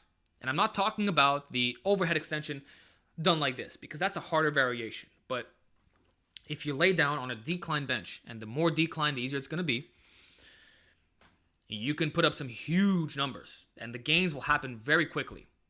So for me, it was basic double progression, going from 40 pounds to 45 pounds, then to 50. It was 5 pounds every couple months. So I recommend just getting in the 40 to 60 pound range. But 50 pounds per hand is probably more than enough to have 17-inch arms. This guy asks, how are your elbows these days? Do you get elbow tenderness from time to time? Yeah, I do, unfortunately. And it boils down to Harrow's question right under, 60-pound skull crushers is wild. Yeah, that's when I started getting elbow pain again. So it's crazy as hell, right? But even though dumbbells are aligned quite nicely for the elbows because you have the freedom of movement, it's not perfect because you're still working with straight weight gravity. The only way you can get rid of all lateral forces is to use cables. So I got up to 60 pounds each hand on the dumbbell extensions, and I started getting really bad elbow pain. And this pain lasted for 2 or 3 months, something like that. And I actually stopped doing extensions altogether. I would do push downs with the cables, usually dual rope. Even the V-bar was starting to hurt because I got up to like 115 for reps and 115 with a 1-to-1 cable weight. So everything that was aligned good, right? So I switched over to the dual rope or single rope, which is very good. It's even better. And then I would do band push downs on the side for very high reps. So the same strategy I talked about in 2019 is what I used to correct my elbow pain again. And also the sideways extensions. Because if you're extending your arms like this, which is the direction that they want to go in, that's kind of elbow friendly. So you know how guys say, do the overhead extension with the French press style, like this? Well, that's creating a lot of lateral forces on your elbows. You're giving me the munchies, make me want to do crunchies. Okay. Now, what your elbow really wants to do is not extend inwards like this, but it wants to come out, okay? And when you do the sideways extension, that's what it is. It's out. So when I would do my extensions while I was trying to rehab this area, that's what I would pick. In addition to the floor dumbbell extension, because whenever you break up the eccentric concentric chain, it's easier on the joints. So that's one of the reasons why I recommend box squats. It's easier on the damn knees. If you're someone who has shin splints, knee pain, even shoulder pain, if you break up that little rebound in the bottom where your joints are vulnerable, it deloads the area. And then when you re-explode back up, no matter what speed you're moving at, it just feels better. So that's what I recommend for elbow pain. Do a boatload of band pushdowns. Follow the actual function of the triceps, okay, which is to extend, but do it in a way that is aligned with your joints, not that you're having to fight yourself, right? So use gymnastic rings for extensions. If you're going to use dumbbells, try to use a lighter weight because there's still some lateral forces there, but try to favor cables. That's the one thing that the biomechanics guys are spot on about.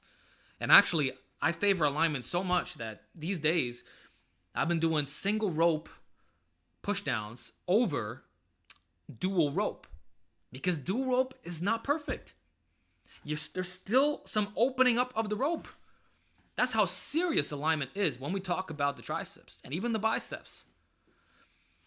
Though the biceps, I find that when using a restrictive implement, like using a straight bar for chin-ups, it's actually not your bicep tendon that's going to get inflamed to the extent that you think. It's the freaking golfer's elbow. So I've been doing chin-ups almost exclusively for like 2 months now. And my right forearm, okay? Look how freaking juicy it is, by the way. See that muscle I have right here? I've been getting some overuse right there. Right in my freaking forearms. From those damn chin-ups. And the same thing applies if you're doing the lat pull downs. So it's important to rotate the variations. Rotate your damn grips. I keep saying this year after year after year. Change the grip. You know? So that's what's going to get you on the chinning motions. And for the triceps, well, alignment, bro. How'd you get such big forearms? Well, I actually made a video on that, which got close to 1 million views. It went viral. And I show you all the special exercises. But the main thing is going to be the fact that I do a lot of pull-ups. And I have smaller hands. Okay? You see these calluses right here? Okay? So I don't have these massive hands. So for me, when I grab stuff, it's mostly going to be like a fat grip. You know? And also I use fat grips, right? See these damn forearms. It's crazy as hell. I also have good forearm genetics, you know? Yeah. So if I, as a guy with small hands, is benefiting from these fatter bars, then the take-home message is just use fatter bars. So use axles. Attach grips directly. Use the fatter bar on your pull-up handles as well, you know? And try to stay away from straps if you don't need them. Like, I don't strap up on vertical pulls. I'll do so on horizontal. So if I'm dumbbell rowing the 150s or something, I'll strap up. If I'm doing a Romanian deadlift, I will strap up. But if I'm doing a freaking pull-up, double overhand, I'm not going to strap up. And I think that benefits me in the long term because isometrics still build muscle. Guys are like, oh, you want dynamic motion to build muscle. That's the best way. I agree. But isometrics, when taken to failure, still build muscle. So why are you going to eliminate that stimulus? It doesn't make sense. It's about mode unit recruitment. If the forearms fatigue hard enough, you will build size. And the same thing applies to any other area. So like Eric Bugenhagen, for example, has been talking about these wall sits, right? So he'll do like a behind the back deadlift and just hold that position in a deep squat, right? And he'll go to failure with like, I don't know, 500 pounds, something like that. And his legs get torched. For one, you're doing an isometric in the lengthened position, so you're failing in the best part of the lift, and your muscles are so fatigued that there's no way that it won't create a stimulus. It's the only outcome that could happen. So, do your isometrics.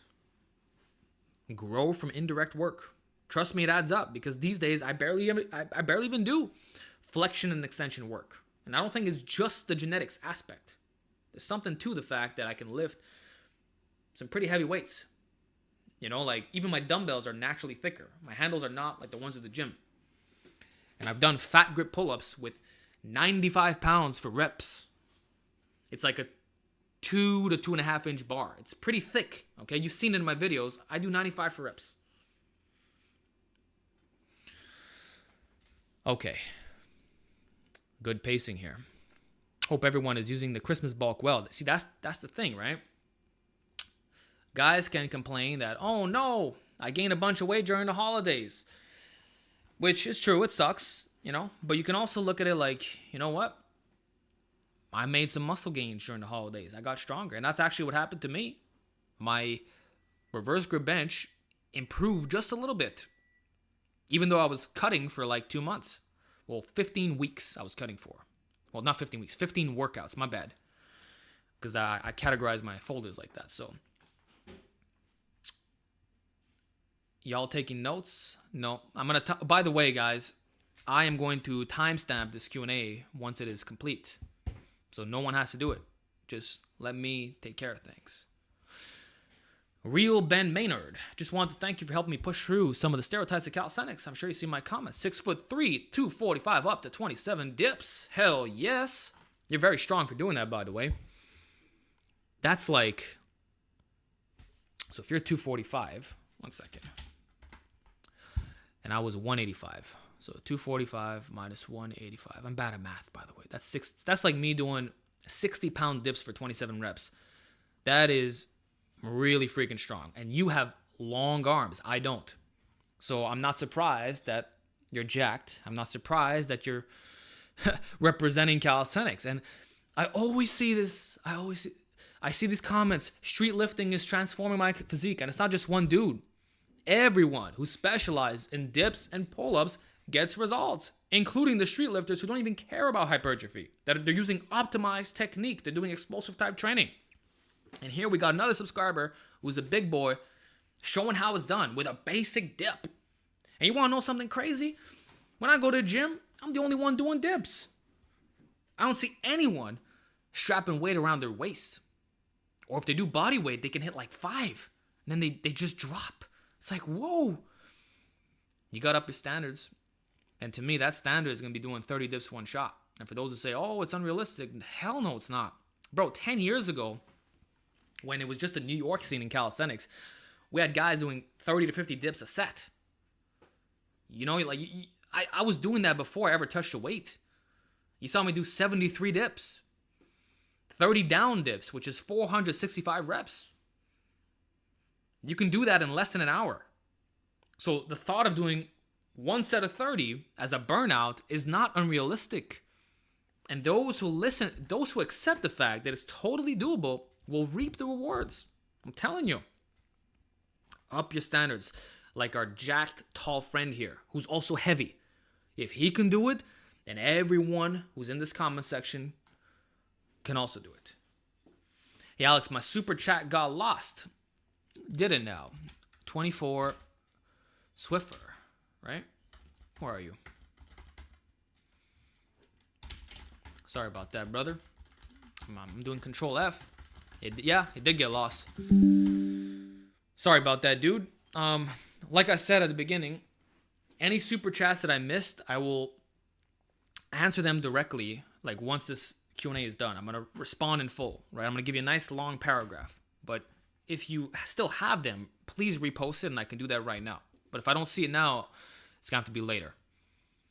Or I can even put your super chat in a dedicated video. My super chat got lost as well. Bro, I'm sorry, man. I try to keep up. There's a lot of comments here. We got a lot of viewers. I'm actually very impressed. We always have around 500 viewers at any time. I'm impressed. Like, you guys are awesome.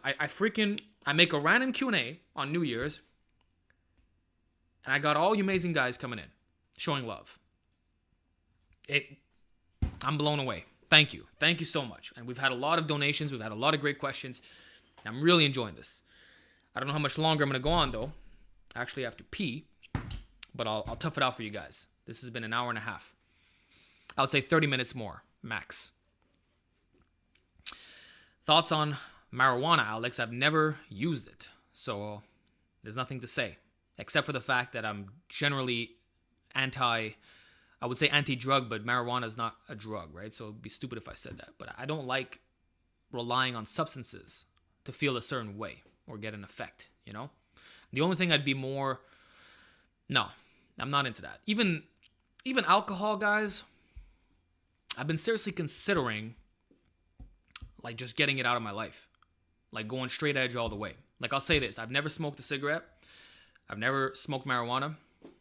I've had wine here and there, you know?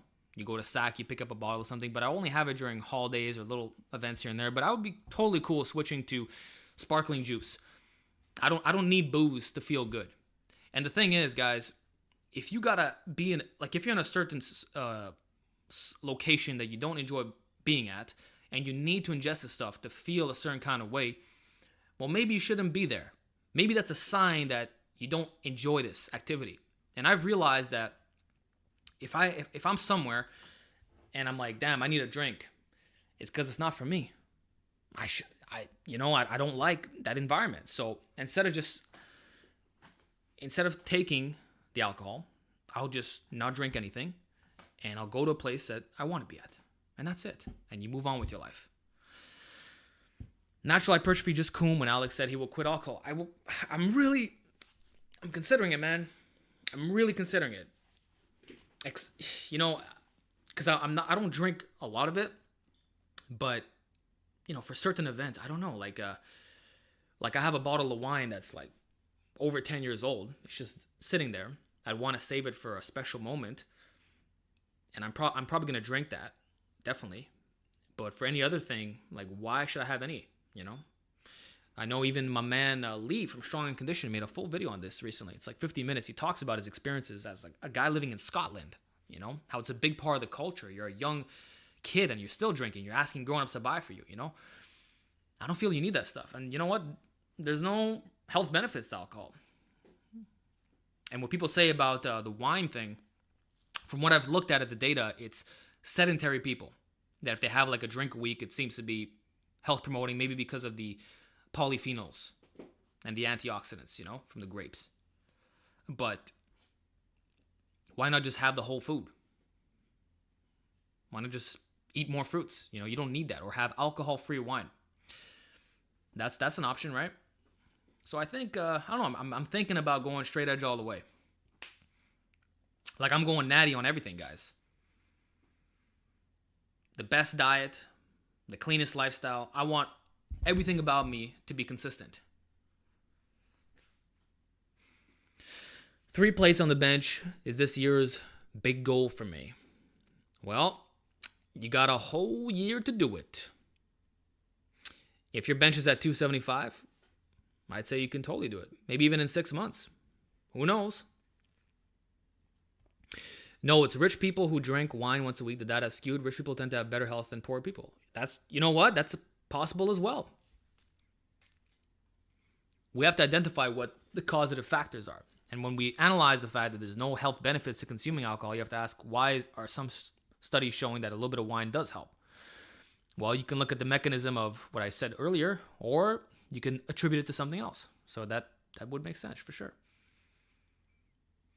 The rich don't dunk the poor. Okay. 18-inch arms this year, mate. Not for me.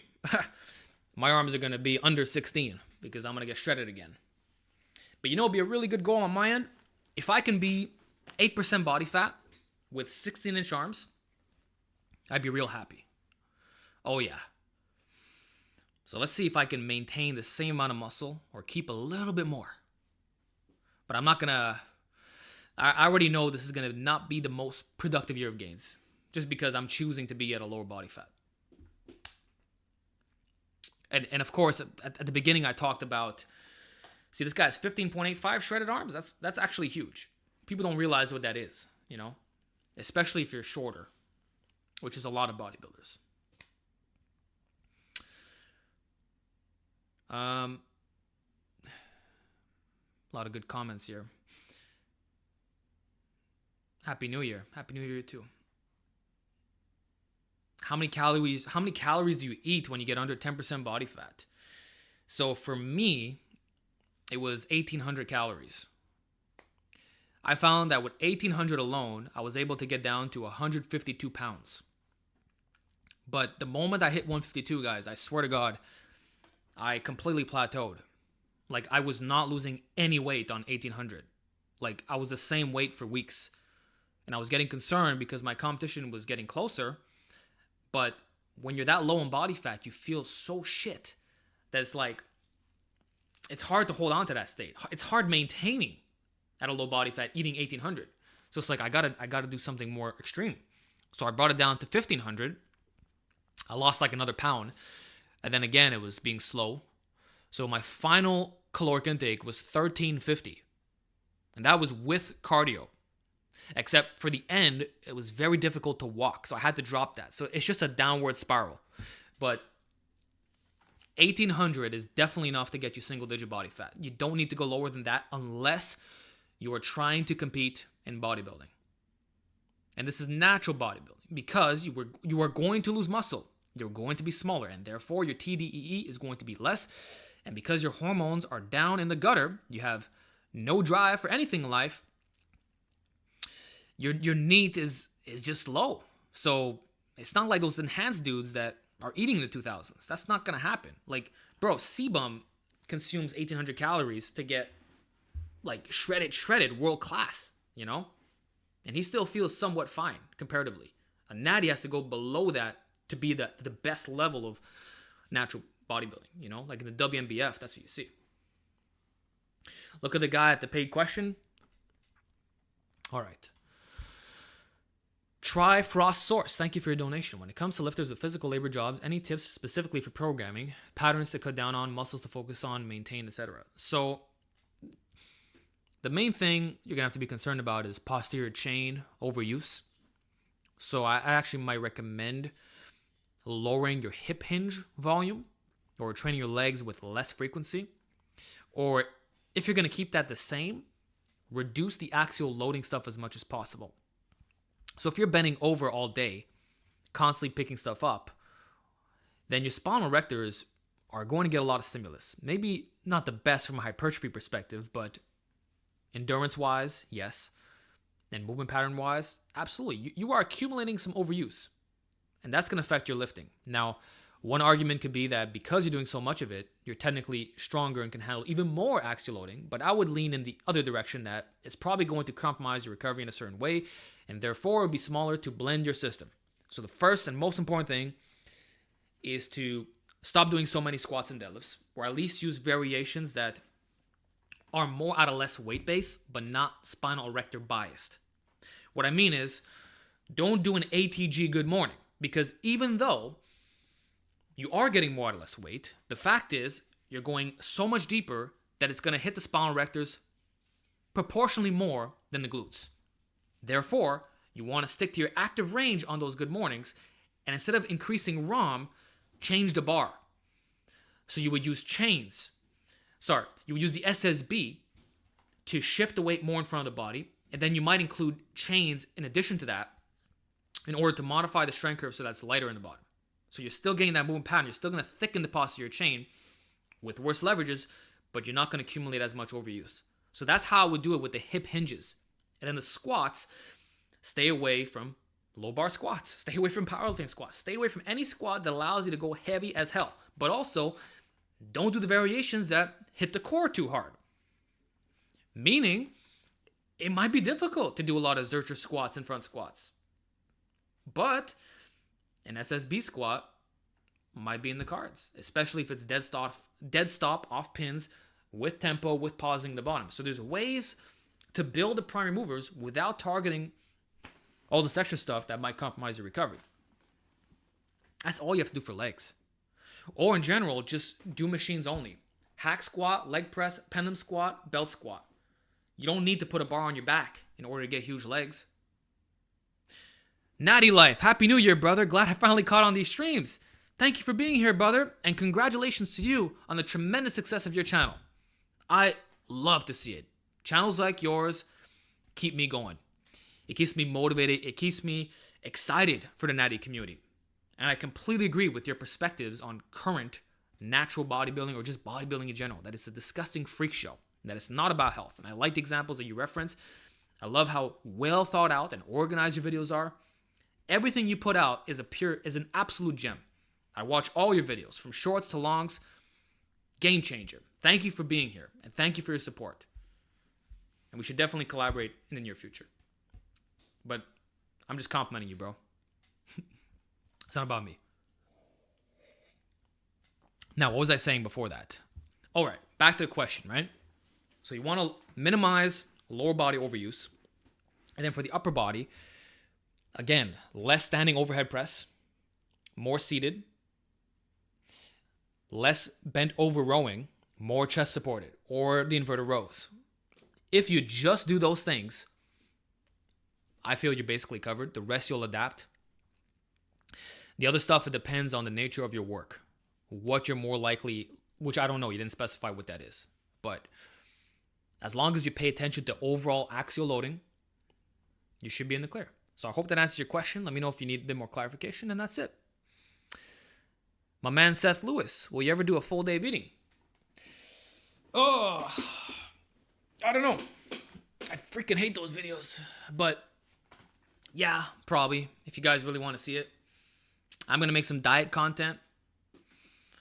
I just find it so strange that, you know, I think I would do it differently from the average influencer. Like, I would not do it vlog style. Like, hey, everybody, and then you see me driving to the gym, and then I get there, I do the workout, then I get back home, okay, now it's going to be my post-workout. Oh, now it's my sup. Like, I don't want to do that influencer style, you know? I would do it, this guy says buffet, baby. You know what? That would be good. Like, you show the workout, and then at the very end, you include the buffet segment. But not that I'm going to do a whole damn video on just me. I don't know. I guess I got to get outside my comfort zone. I probably could do it, and I keep saying, like, I will one day, you know? I will say this. I have to make diet content because there's too much misinformation. And I've shown you guys what I can do.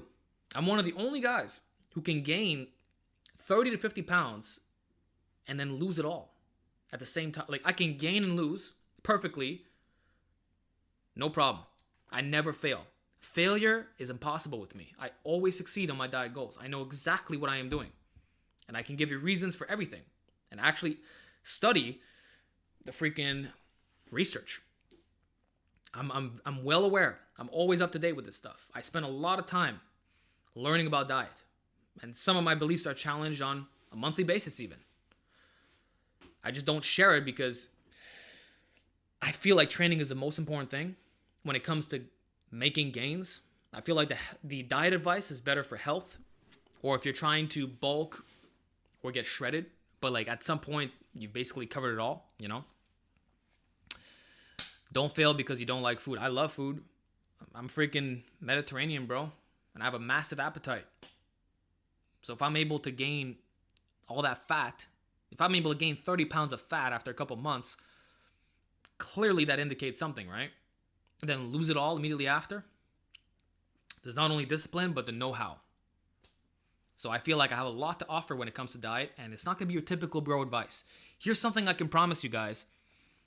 The advice is not going to be have egg whites with cottage cheese and Greek yogurt and a protein shake with chicken breasts and brown rice and broccoli. And no, it's going to be whole food plant-based information. A lot of emphasis on sweet potatoes, berries, mushrooms, onions, dark leafy greens, beans, all kinds of beans. Talking about health, talking about conditioning. It's going to be talking about things that's going to make you live to 100 freaking years old and lower your risk of disease, because this is the health and fitness world. It's not just about bodybuilding. Actually, bodybuilding is bodybuilding. You're building your body. It's not meant to compete, right? So I can share a whole bunch of gems. You just got to look out for it. But I would do it in my own way. And this guy says health is the highest form of wealth. I couldn't agree more. That's what this is all about. Because I can eat in a typical bro way and have the same physique results, but internally, it might not be the case. You want to know something, guys? When I was 17 years old, I got my first blood test done. And I had high blood pressure and high cholesterol. High-ish, when I say it, by the way. I think my blood pressure was like 140 over 80 or some shit. And my cholesterol, I don't know what the number was, but it was up. And what was I doing? I was consuming a bunch of eggs and a bunch of cheese. Because I listened to absolute morons on YouTube who were saying that eating these things, eating saturated fat and cholesterol, will now raise your numbers. Yet it did exactly that for me. I was the most fit guy in my school. I had the best body. I was the strongest guy. No one looked like me at that age. I was young. And my health was already starting to deteriorate at a young age. So I don't want to hear what these carnivores have to say about nutrition when I know that they don't have your best interests at heart. I'm not going to fall for their nonsense. I'm going to stick to the evidence. Because whenever I listen to the plant-based guys, my physique is rewarded. I feel better. My numbers are good. It's where I should be. And I've already done it. So I know what to expect. So you can be in denial of the evidence, or you can accept it for what it is. And a lot of people don't want to accept the truth because it's not the answer that they wanted to hear. But I don't give a shit about my selfish desires. I will do what is best, period. I'm willing to sacrifice everything if it's correct. Nope, it's not outdated. It's the primary risk factor for heart disease, my man. I wish it was otherwise, but that also means I'm not going to be consuming coconut, like coconut oil, because of the saturated fat content. So no meat? Nope, zero. I'm not going to have one bite of it, including for family gatherings. Yep. It's not outdated according to science, exactly. Modern science, done right by the top experts in the field, not some influencer who's trying to sell you his nonsense. And you're just going to see people dropping dead. That's what I want to point out. Long term, we'll see what happens to those who follow the edgy, non-conspiracy diets, because apparently being whole food plant-based is a conspiracy to get everyone sick. Let them believe that. Do you think your chin-up can match your bench in terms of total weight? Yeah, absolutely. Like I did a 365-pound chin-up, and my bench was 405, so I would say that's pretty damn close, and I specialize in the bench. So if I'm not peaking or really trying to improve upon it, I would say they'd be about the same. Yeah. I would say your chin-up total can be the same as your Wonder Max bench as a real elite natural. That's totally realistic. Carnivore diet got me sick and I love meat. I'm not surprised. Couldn't make it a week. Fiber is real good for you. And when people talk about our ancestors, for example, most of them were getting between 60 and 100 grams a day. That guy has mental problems, Ramirez. So I'm not going to entertain your question.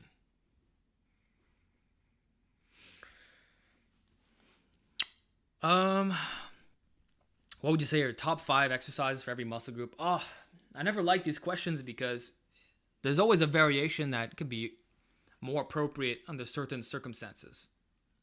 And that changes depending on your current goals and needs, right? At the moment, let me just break it down in terms of movement patterns. How about that?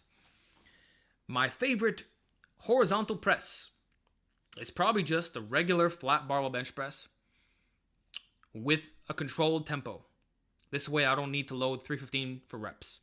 Or even a reverse grip bench. I'm really liking that because it's shoulder friendly and it demolishes the triceps and upper chest. But at the same time, we can argue that an arch nemesis bar is even better because you get more stretch in the bottom. And again, that neutral grip is easier on the shoulder joints. I can also say, why not just do a low incline bench? This way you get a bit more upper chest, but your whole chest is going to get more stretch because you get a deeper arm bend. This way you don't need a camber bar. So I would say between all those, they're equally as good. But then again, I could also say weighted dips trump all those because it's going to give you better carryover to all forms of calisthenics. And you get an even deeper stretch in the bottom, right? You know what? I can't decide on one. So I'm just going to answer them like this, right? For vertical presses, I like, my favorite right now is the behind the neck seated press. So 100% vertical, behind the neck, thumb away from the smooth, so same grip as the bench. And I like to touch my neck. So I go all the way down, get a full stretch. I'm freaking loving that exercise. You don't need to go that heavy on it. I usually lift between 95 and 135. So if I do 95, it's going to be high reps. If I do 135, it's going to be moderate to low reps, depending on the set and the order of movements.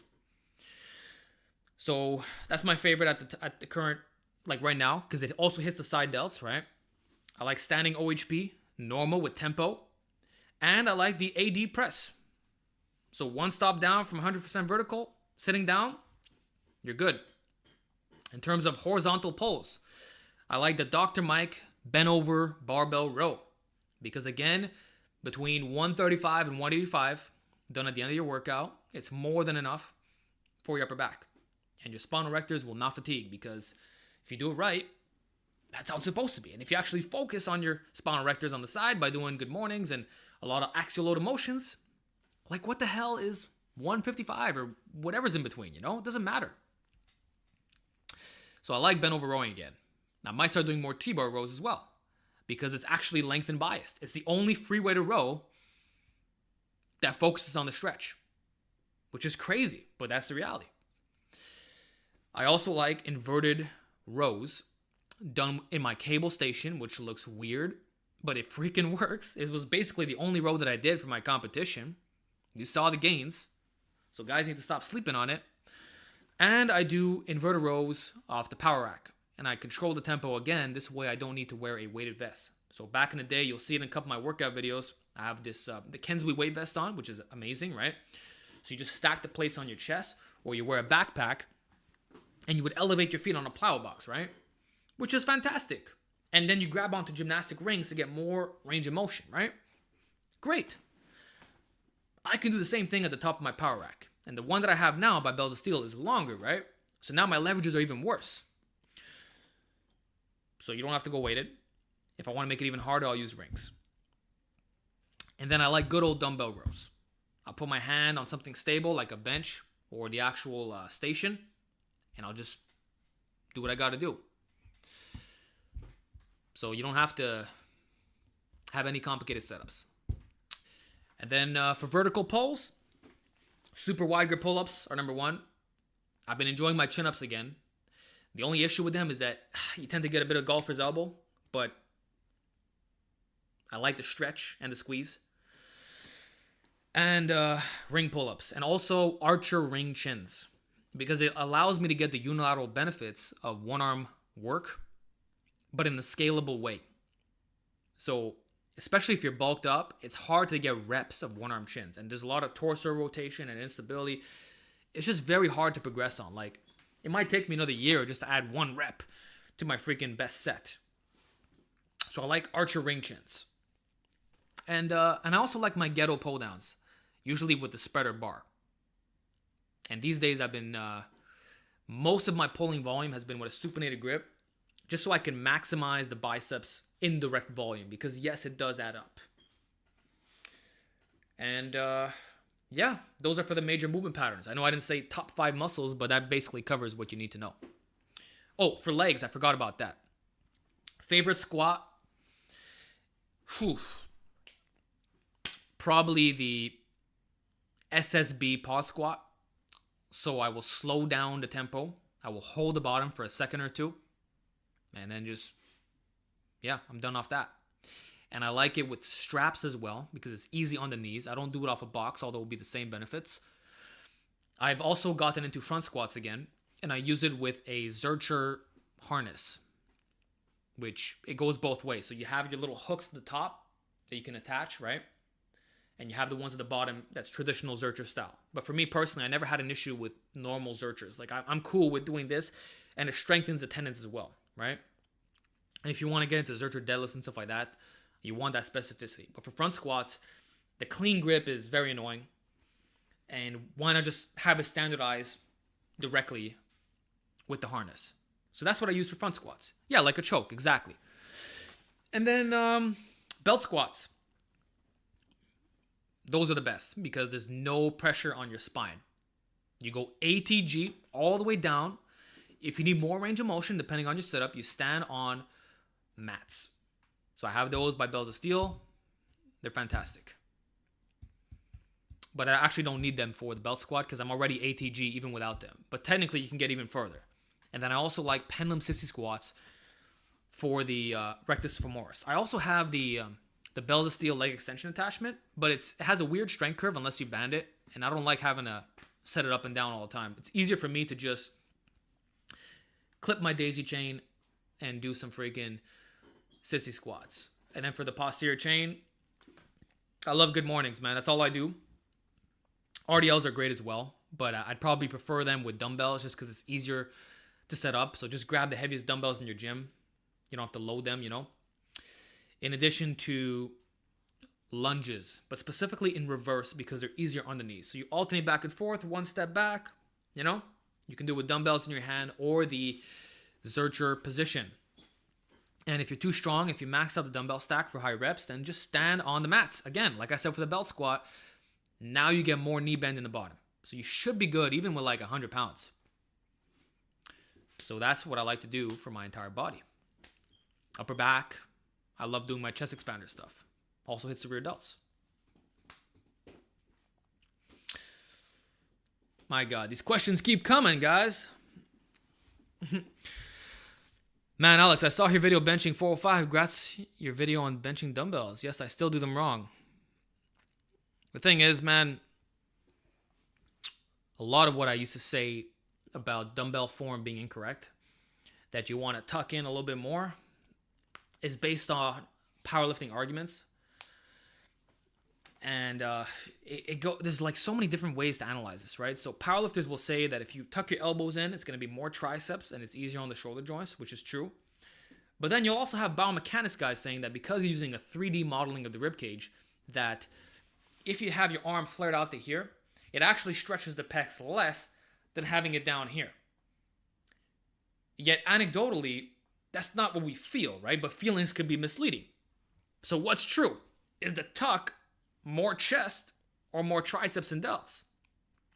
Personally, I think it's more triceps and delts. And I think it's more so about the range of motion that determines the stretch.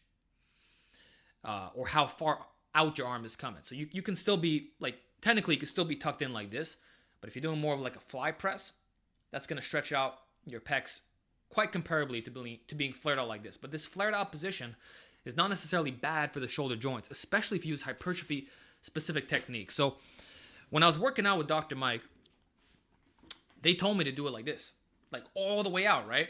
And they would even have me with the dumbbells, like tilt my wrists inwards. So not only are you getting here, but then you go in and you stretch the hell out of that area and you barely need any weight. So instead of lifting like 120 on the incline, you'll be down to 65 pounds. And Jared Feather told me that he only uses 85 pounds. And he's bench 500 for 1 rep max. So if Jared is lifting 85 on the 45-degree incline dumbbell bench press, then maybe this internally flared out position is not what's dangerous, but rather the fact that you're using improper technique. You're ego lifting. You're using weights that are too heavy for this position and tissue capacity. So I think that's the secret.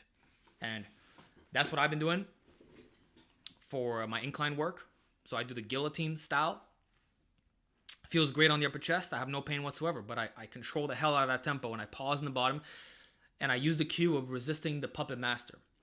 So imagine you have like a string pulling down from the ceiling. You're keeping that chest up and it's really like maximizing that tightness and you're just there, right? If you flare out a bit with that, it's generally favorable on the shoulders. And if you do inclines after your main work, oh crap, my camera died? Whoa. 1 second, guys. I actually have a spare battery. 1 second. I got this, okay? I freaking got this. Boom. We are back to life. Yeah. What's up? Back to life. You see me? We're good. Wait, we're still not good. Hold on. Deactivate, activate. Oh yeah. What's up? No, you see me now. Impossible. I don't believe you. Nothing, no, not back to life. Boom, good. Aha, you see? There's a bit of a delay on my end. Perfect. Look, the trolls have come in. They always like to do this at the end of a stream, because this way when there's a playback, they get their little validation, right? So I'll validate you, Mr. David Hale's sock account. Dude looks like he works out once a month. Why are people still following this guy? Well, maybe if you go on my About page on my website, you'll understand why. Do you bench 405 at 185? Do you do 4 plates on the weighted chin up? 507 squat, 600 dead, 245 times 2. Seated anterior delt press. 255 weighted dip. 225 for 5 reps. 315 for 10 flat bench. 315 for 7 reverse grip bench. 220 for 5 overhead press. Seated. Shredded. Self-coached. Second place, first timer with seasoned lifters who've competed multiple times. Yeah. I think I'll listen to a soccer account. Oh, and everything documented over the last 10 years on YouTube, from me being a teenager to right now. Excels at calisthenics, 8 one-arm pull-ups. I'm sure you could do that as well. Does lifting, does cardio, does it all. All right. Alex, your physique during the show was one of the best I ever seen. Thank you, man. It was a silver era physique, just a bit more shredded. I think I brought like bronze era shreddedness, but I had the muscles of a silver era guy. As a natty online, you either don't lift or on roids. There's no middle ground. This is what I learned in a short time putting that stuff up. Yep. There is no middle ground, unfortunately. And extremes are what get recognized. So, for example, when I'm silver era lean, like let's say 165, like I'm pretty damn close to being shredded. I'm a month away. Yet my channel doesn't do as good. Likewise, when I'm bulked, even though I'm stronger, people just think that you're a bloated guy that doesn't have as much muscle. Yet you lose the fat, and they're like, oh my God, did you jump on roids? Even though you have less size.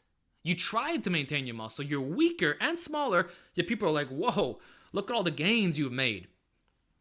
So everything, what I've learned about this game, guys, is that it's all superficial.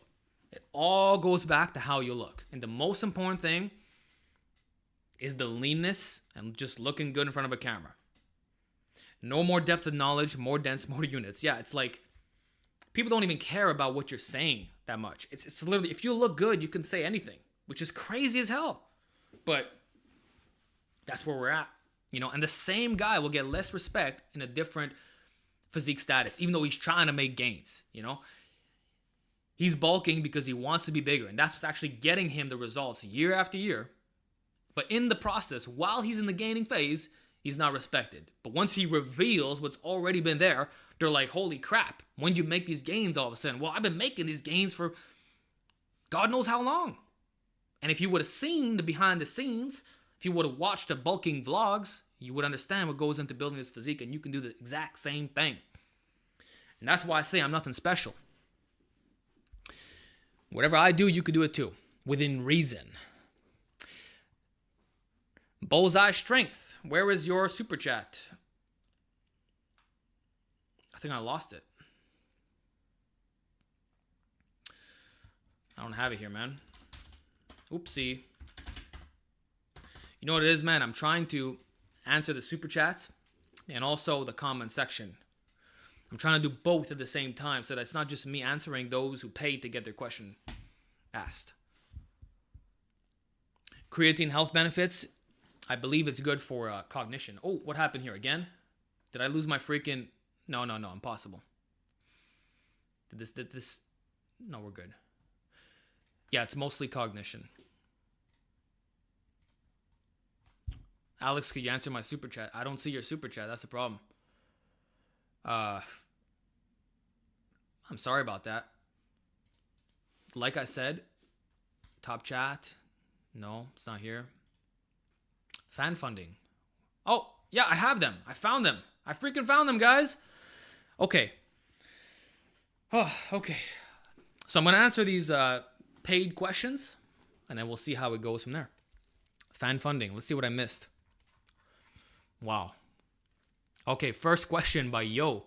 How long did it take you to see Minox beard results? I've been at it for 6 months and only getting some noticeable gains recently. Only started twice a day application a month ago, though. Yeah, so I think I did twice a day from the day one. And it took me 3 months to start getting results. So you can actually go back to my 2017 videos and you'll see like the vellus hairs coming in. And I remember it was about 3 months in. And that's actually when I made, it was, I believe, my 30K subscriber special.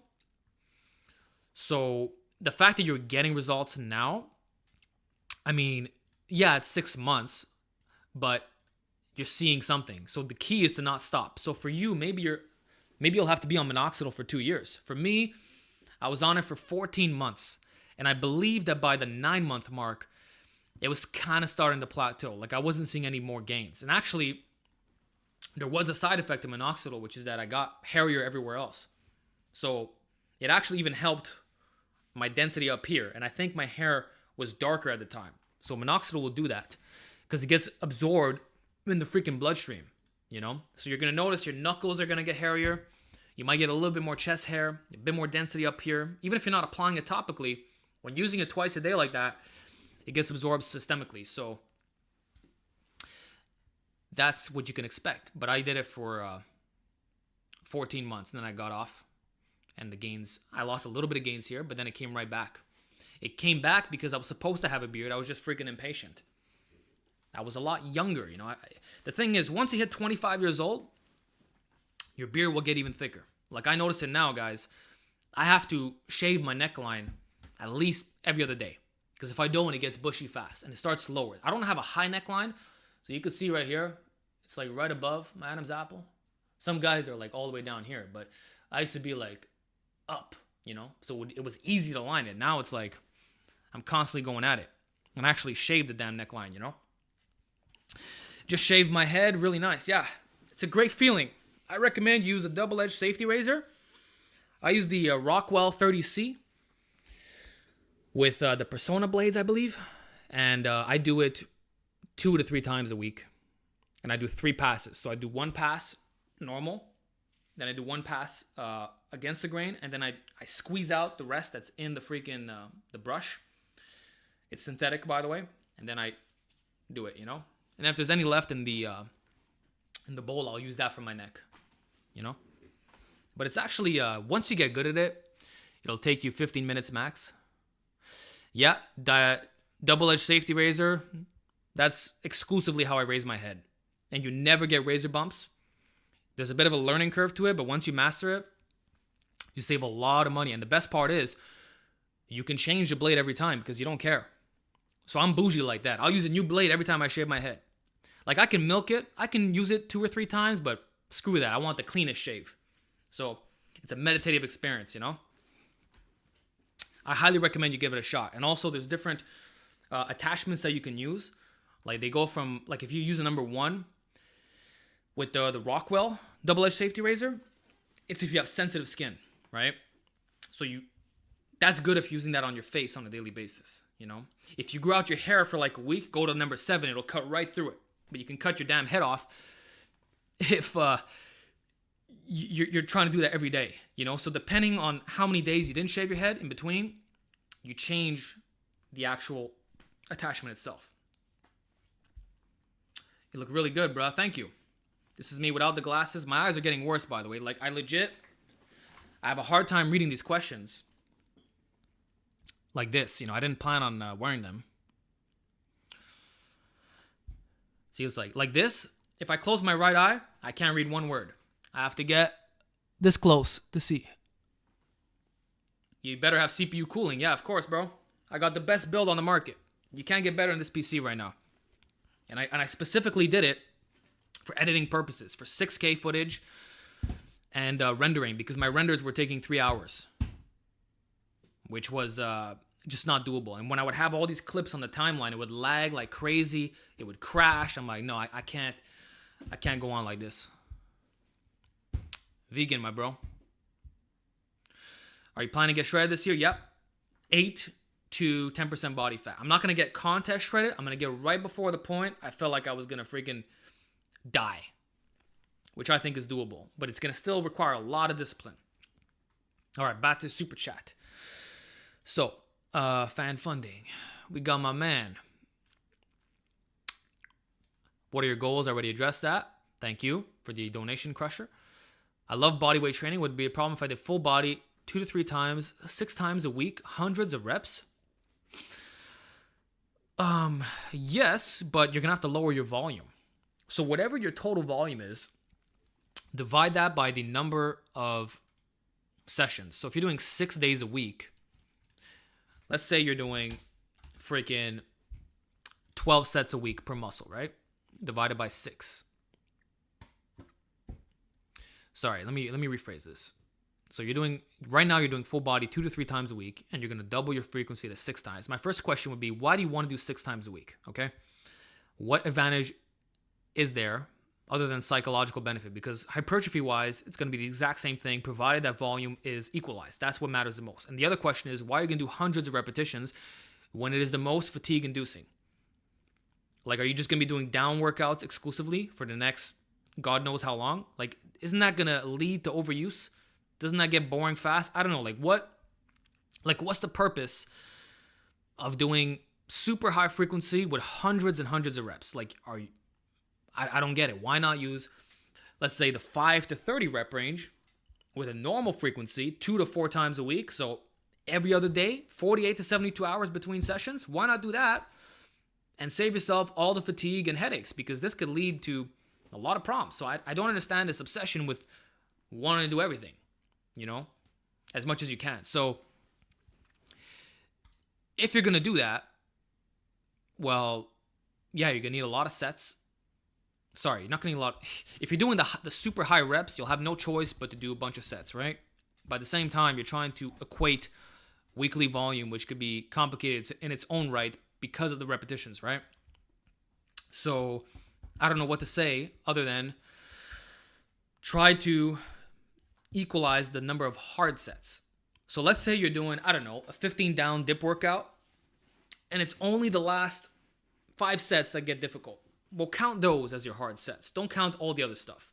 That's just fatiguing you to the point where the stimulus matters. That's handy. Yeah, I hope that makes sense. But whatever you're doing now, don't increase the volume. Just match it. So let's say you were doing 7 sets a week, right? You're gonna do 1 set per workout, but done every day. This way, after 7 days, you still got the same total amount of sets. That's a basic example, but you can figure that out in relation to the number of hard sets that you're doing right now. And that depends on, how fatigued you get when you do those down workouts, because I have no idea. It's quite complicated to equate when you're doing hundreds of reps. Hope that makes sense. I'm getting thirsty. I'm all out of... Okay, next question. My God, there's so many. Oh, thank you for donation, TS. How do you look at yourself retrospectively? AlphaDestiny versus Leonidas and unconventional lifts. Has everything changed, or do you still apply your old principles time to time? Yeah, from time to time. You know what it is? My goals are always changing, man. And what I want to point out is that whatever worked for me back then, it still works today. There's different ways to get results. So back in the day, my yoke formula was to do a rack pull above the knee, a cheat row, a power shrug, and direct neck work. Did I get yoked as hell? Yes. If I deleted all of my modern videos and just left up those classics for you to watch, would you get similar gains? Yeah. I was everything I've talked about, it's things I've experienced, and you see the documentation. That's what's special about my channel. I'm not just making shit up. So AlphaDestiny, the unconventional lifts, the passion was there. There's no faking it. And it's funny because some people were accusing me of marketing, that I was doing this was like my ultimate money scheme or whatever. No, I was just a kid who was experimenting with things. You think I knew anything about marketing? That was just my hard passion coming out. And it's the passion that we're starting to see return in the online fitness community. It's what people see in guys like Sam Sulek, right? Just the rawness factor. So my rawness was getting interpreted as manipulation or marketing when it was just me being me as best as I could be. And that advice worked. Everything worked. And if something does not work, guess what? I deleted it. So I actually spent some time, because right now, if you go on my channel, it says I have 1.4K vids. I used to have a lot more than that. I deleted hundreds and hundreds of videos because I no longer felt comfortable having those videos up. If the information is outdated, it's gone. But most of those, and a lot of the videos I did delete is because it was presented in such an unprofessional, vulgar way that it was in my best interest to get rid of it, because the algorithm will recommend old stuff. And you know what? I don't want to see guys watching the worst version of me, So whatever has remained, it's good stuff. You always had good intentions and you made it far, bro. Thank you, man. And that's why I still have a loyal audience. They keep coming back. And I'm freaking grateful for that. Because not too many people can say that they're still in the game after 10 years. And I don't plan on stopping. And I know you guys enjoy this because my advice works. So in retrospect, I would say that AlphaDestiny was a kid who was trying to find himself. he didn't really, he didn't have all the answers figured out. But he believed in what he said, and his advice was quite helpful. But there were some things that could have been improved upon. Like the thing that I didn't understand back in the day was the concept of the stimulus to fatigue ratio. And there was still like a power building kind of bias there. So I moved away from that, and I've gone back to my roots of calisthenics and bodybuilding according to old school standards. Did you delete the AlphaDestiny channel? No, it's this one right here. I just changed the name to my Alex Leonidas. Okay. Yeah, the old you is a part of who you are. Well, that part of me is dead and gone, man. It's like when people say, oh, well, the alcoholic in you is still there. Like, no, that ain't me. Sorry, this thing. I'm a changed person, man. I don't recognize my old self. And I think also because my brain was not fully developed, I lacked a lot of life experience. You know? All right. Fan funding. I'm getting tired here. Like my wooden brush.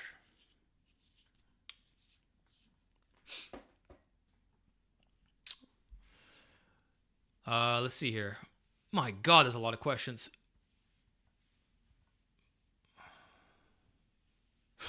I just want to pee. Okay. Any advice on dealing with exertion headaches? I looked into the salt and potassium. Yeah, hydration status is going to be important here. I would actually tell you to lower your salt intake. So 1,500 milligrams a day, which might seem very low, but those are recommended levels, and it's actually what tribal societies consume, and they have basically no high blood pressure. So I would lower your salt intake and increase your potassium intake. I would not double down on both. So you're going to have some guys, like someone who I won't name, recommending 10,000 milligrams of sodium a day, and that athletes should be upping their intake like crazy. Or you'll actually hear it from a bodybuilder who passed away saying the same damn thing. And it's like, you guys, some of you are listening to bodybuilders who are red. Literally, their skin color is red. They have no glow whatsoever. And they're getting heart attacks, dying. They have high blood pressure. They have CPAP machines. You're listening to people who are unhealthy steroid abusers telling you to have 10,000 milligrams of fucking salt a day. And then the lean person who's natty and who actually cares about health and looks at the data, who's saying, yeah, the evidence-based recommendation is this amount, 1,500 milligrams of sodium a day. And you're like, oh no, that's designed to get you sick. It's a conspiracy. No.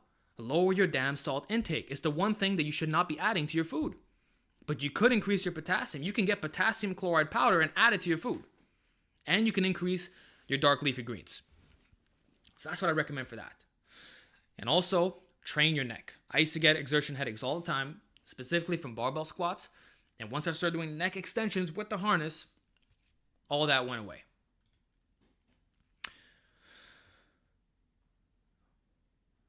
Yeah. Alex. Joe Lindner. No, it's not him. I didn't even know that he was recommending that. Hella potassium potato. Yeah, sweet potatoes, bro. Get on them. And it's not just bananas that'll give you potassium. Whole plant foods are the best way to get it. All right, next question.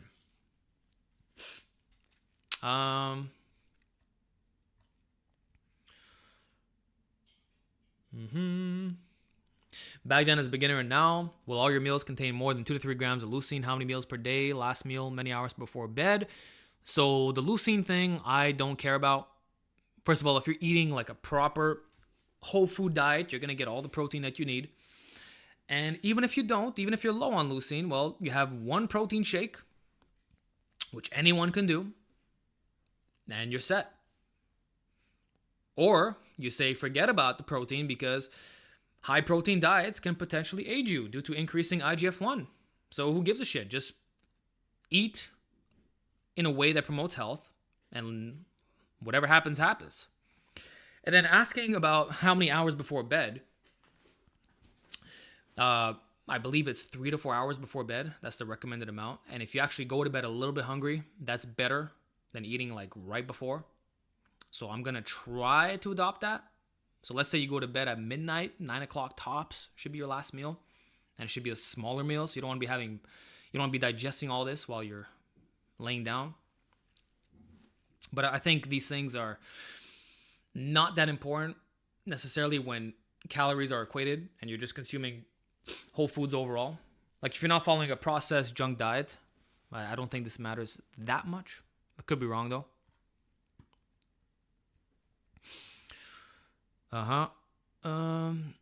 Thanks for your channel. Your channel has helped me millions and can't be more grateful. Thank you. I'm doing enhanced templates with 10 sets of incline close grip bench. It's exhausting early in the workout. Any tips? Yeah, stop doing 10 sets. I don't do it. And I actually made, so the reason why 10 by 10 is so effective is that by the 6th set or so, you're so fatigued that you're recruiting all the motor units, right? But the thing is that also comes with more fatigue. So you don't need high volume to get to that point. You can do it with less sets, but just train closer to failure. So what I'm saying is the only way you can complete 10 sets of a movement is if you left a lot of reps in reserve leading up to that point, or else it's impossible. Like if I do 1 set of 10 to momentary muscular failure, the second set will never be 10 reps. It's not going to happen. And what we see with things like double progression, when we say you're going to hit 3 sets of, let's say, 8 to 10, right? And one day you finally hit 10, 10, 10. It's the fact that when you first started doing it, maybe your first set was 10 to failure, your second was 9, then you got 8, right?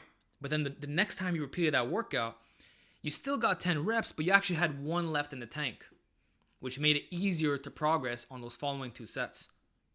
So proximity to failure is what determines how many increases you'll get on the following sets. And if you're doing 10 sets, it's because you at least have 4 reps in reserve on your first couple sets. It's a very low intensity. And you're trying to make gains off the fact that you're not lifting as much early on. So my advice to you would be cut your freaking volume, man.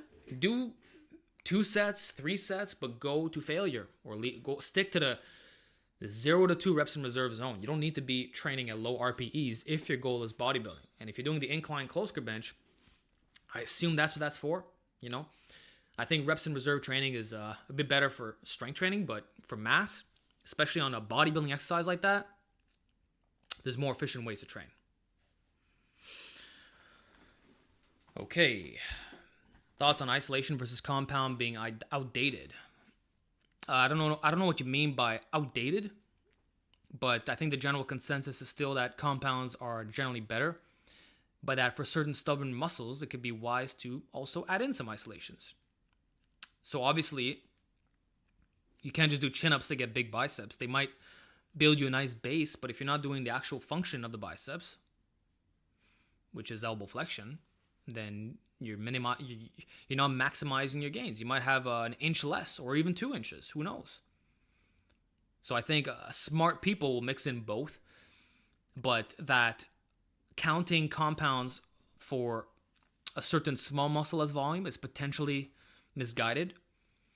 So for example, I do 6 sets of isolation work for triceps every workout at the most. So I'm not including the pressing volume from my reverse grip bench, even though it is more biased towards the triceps.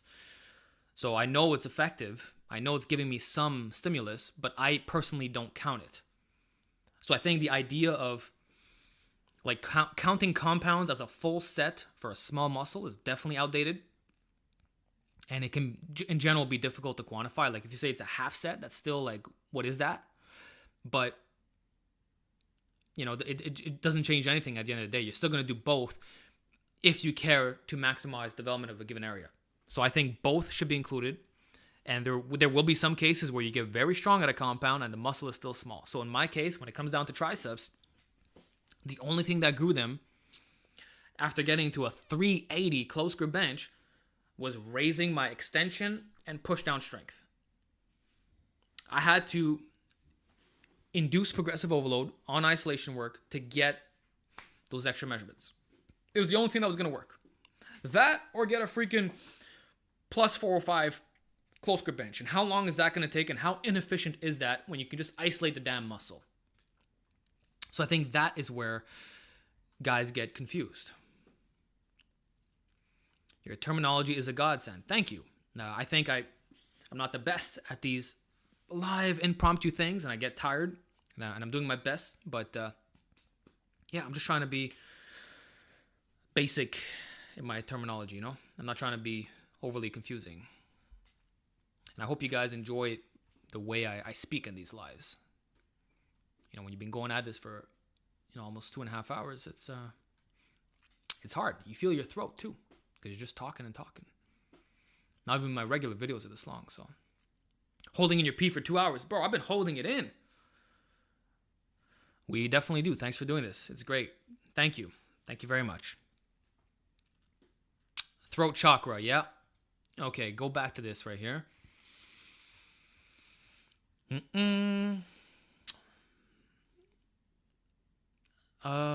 What are your main resources for lifting? Oh, no, never mind. I didn't read that properly.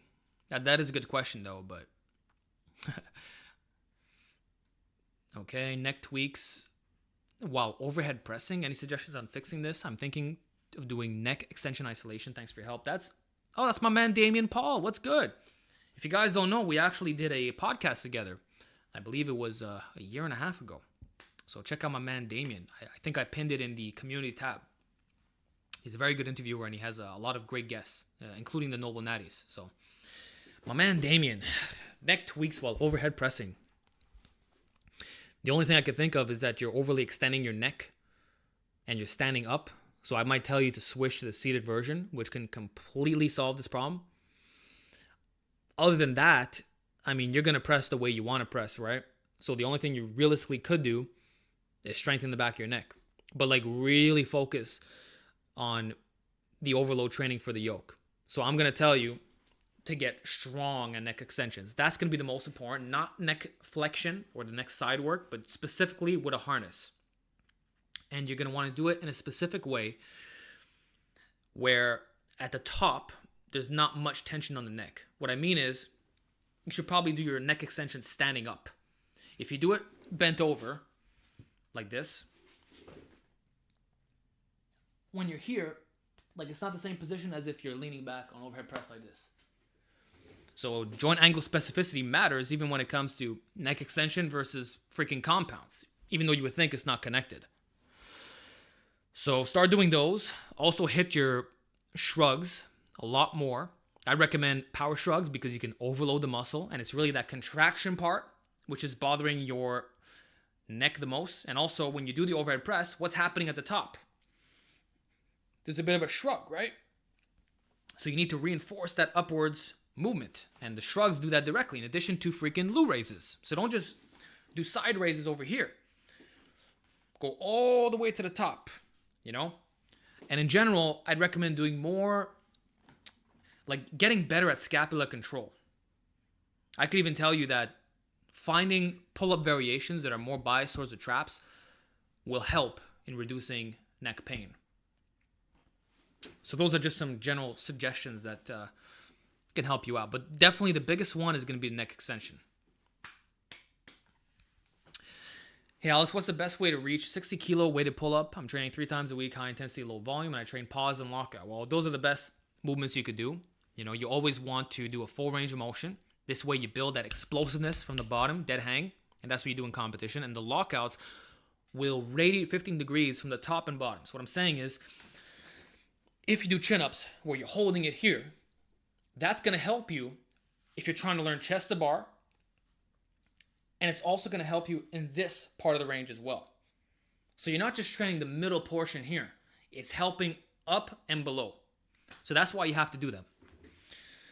Now, the only thing I could say besides that, which is the best, is to alternate your grips. So do your chins, do your neutral grip, super wides, especially. Those will get you strong, man. Like, I attribute that to my recent PR. Because you barely need any weight. The max I ever did was 90 pounds for low repetitions. And I believe I did 125 for one. So we're talking I think I could do maybe 3 plates for 1 rep on that. So that's what? A freaking 50-pound difference. So super wides will be 50 pounds less than your normal rep work. So that's an excellent stimulus fatigue ratio. It'll work a different part of the lats. And it has great carryover. Then add in some gymnastic rings. So you're just talking about like regular weighted pull-ups, right? Well, did you ever try getting away from the bar itself to get some more rotation? And remember, you can rotate in 2 ways. You can supinate on the rings, or you could freaking pronate. And there's a direction of the straps. So if you on the super wide pull-up bar, it has that camber at the edge. Well, that means if you pull out the straps all the way to the side, they're going to be coming in diagonally. So that's like a pull-in motion. It's like you're doing this, but you're in the freaking air. So now you got your arms out like this, and you're pulling in. That's also going to get you super strong. So my best advice, man, is to just find creative ways of loading the weighted chin up. And because you're using high intensity, you can rotate these variations very frequently, and you're just going to get strong at all the pull-ups. So I think if you just do that, what I just said, you're going to get a 70 kilo weighted pull-up in a short amount of time. Like it's bound to happen. Should you dead hang on chins with short biceps? Yeah, it doesn't matter what your insertion is. Always dead hang it if you want the best back stimulus. Now, if you're just trying to build your lats, then you don't need to dead hang it, because the lats don't have the best leverage with those higher levels of humeral elevation.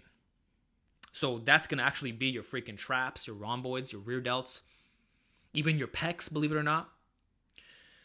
But I still think it's important to mix in both. Dead hang and full range for the joint integrity and the strength transference.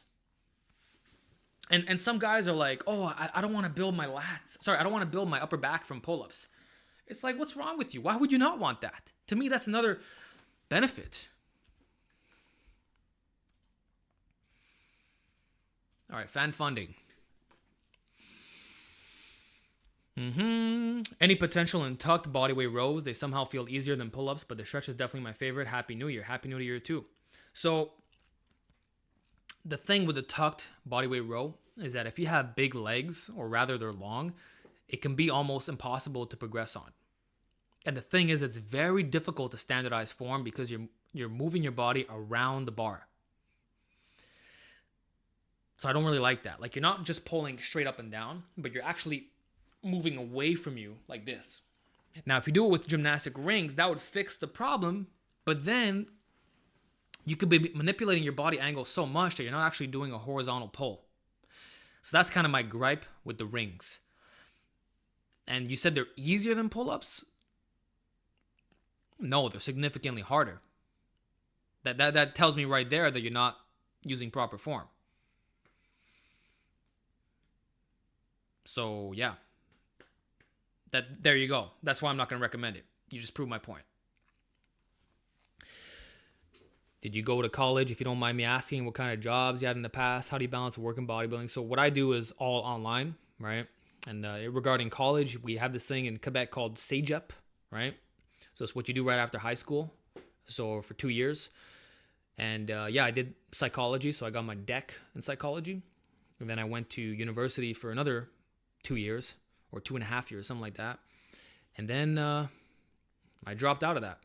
And that was in 2017. I didn't finish my program because my YouTube thing was going really well. And I just went all in on that. I'm like, you know what? Let's just do this. Let's just do this thing. This is what I'm passionate about. It's what I want to do in my life. And yeah. But I had a very high GPA. And I never struggled in school. But that's how I decided to go through with things. And I don't regret any of it. You know, that's what I had to do. And my channel blew up the most in that time frame. At some point, like the moment I did that, I was able to put all my effort into making videos. And it was explosive growth. Like I was uploading like crazy, all my creative efforts, all my free time. It was fantastic. I got my man FItnessFAQS living 2024. Let's go, Daniel. 2023 was a year of experimentation. We were producing very different kinds of content. Now I find like we found what works. We got a formula going on and we're just going to keep it up. And the shorts are a big part of that. It's like it's so worth it to just make a bunch of them. I just did rocket science architecture. I can tell you're smart. Thank you, my man. Well, I've been stopped by, so when you guys study certain things, I believe you get a ring when you graduate, right? I've been stopped by guys like that, you know? And there's a lot of people in the industry with PhDs who watch my stuff, you know? Like Dr. Mike has complimented me, Dr. Milo Wolf, congrats to him. He's young too. So, yeah. But I'm just another dude. I'm just a guy who's passionate about this game. No, I'm no one special. I do like self-education though. I feel like if you're outside of school, you should never stop reading. Like I got a stack of books right next to me. And I try to read when I have the free time. I have a video on my channel called Best Setup for Weighted Push-Ups, Best Exercise for Strong Pull-Up Game. Have you ever seen the setup? Let's see. Maybe we could watch it together, guys. Let's find out. By Bullseye Strength. Oh, you're talking about this setup. All right, so I can describe it to you guys. Basically, it's a dip station with a loading pin and a belt attached to the chest. That is the FItnessFAQS method. And I've tried to do it. The only problem is when you go very heavy, it can be difficult to standardize. And the thing is, you have to have the dip bars set extremely high in your power rack, which also means that you must have plyometric boxes that are equally as high. So how are you going to achieve that setup is the question. Well, you can't, for the most part. You know, it's if you plan on using respectable weights. Because that means you have to do like a backwards bridge just to get into position. So if these handles are like up here, that means you got to prop your leg up behind you with this heavy ass weight suspended off your chest. It doesn't work if you're going heavy. Because for me, I'll do weighted push-ups with 160 pounds to 200 pounds, something like that. Like I use it with a backpack, right? And even that, it could be like cumbersome and you're already on the floor or you're already on the bench. So imagine trying to climb up with a loading pin, which is subject to move, and the length of the loading pin, which can potentially hit the floor. So I think this is why people generally favor heavy weighted dips instead of heavy weighted push-ups. But I do think as a variation, that could be a smart option. But you can't go that heavy. That's the only issue with it. So therefore, I don't think it surpasses the bench. Although technically, if you slow down your tempo, really pause, like you're doing it true deficit style, then you don't have to go that heavy to begin with. But I don't think it's the best setup. Like I think the best setup is a flat bench behind you with two plyometric boxes that are 12 inches high. 12 to 15, depending on how high your flat bench is. And you're set. And you have a backpack on you. And to fill the backpack, you want to use 10-pound plates with chains. Because the chains will be like sand. It'll just mold in perfectly. So you got 90 pounds of chains. Then you just stack those 10-pounders. You just throw them in. You close the bag. I think the max I ever put in there was 170 pounds and it didn't rip. Yo, Alex, dude, I love your energy on your vids and how there's always something to learn. I appreciate that, bro. That's all I'm trying to do. Be an educator. Be the best educator that I can. Is that the residential 4.1 power rack? No, I have the Hydro rack by Bells of Steel. The 4.1, I never tried it, but it's probably like my old rack, which got me far enough. Okay, fan funding. My God, I've been holding in this pee, and you guys keep asking me these questions, yo. Oh, God, I don't know how much longer I could do this. They just keep piling on. Oh, okay.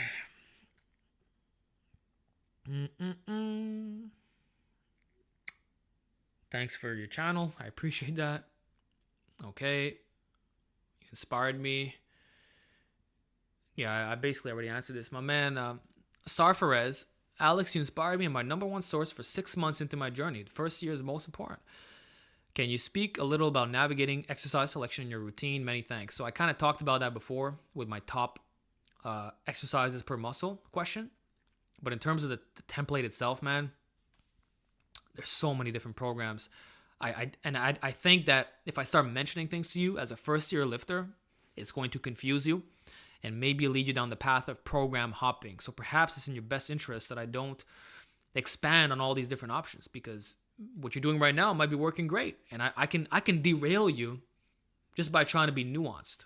So we got to be careful who we're talking to, right? But if you've been lifting for 6 months, I would just recommend a full body program. My novice program is a good starting point, but it doesn't have to be that one. They're all relatively the same.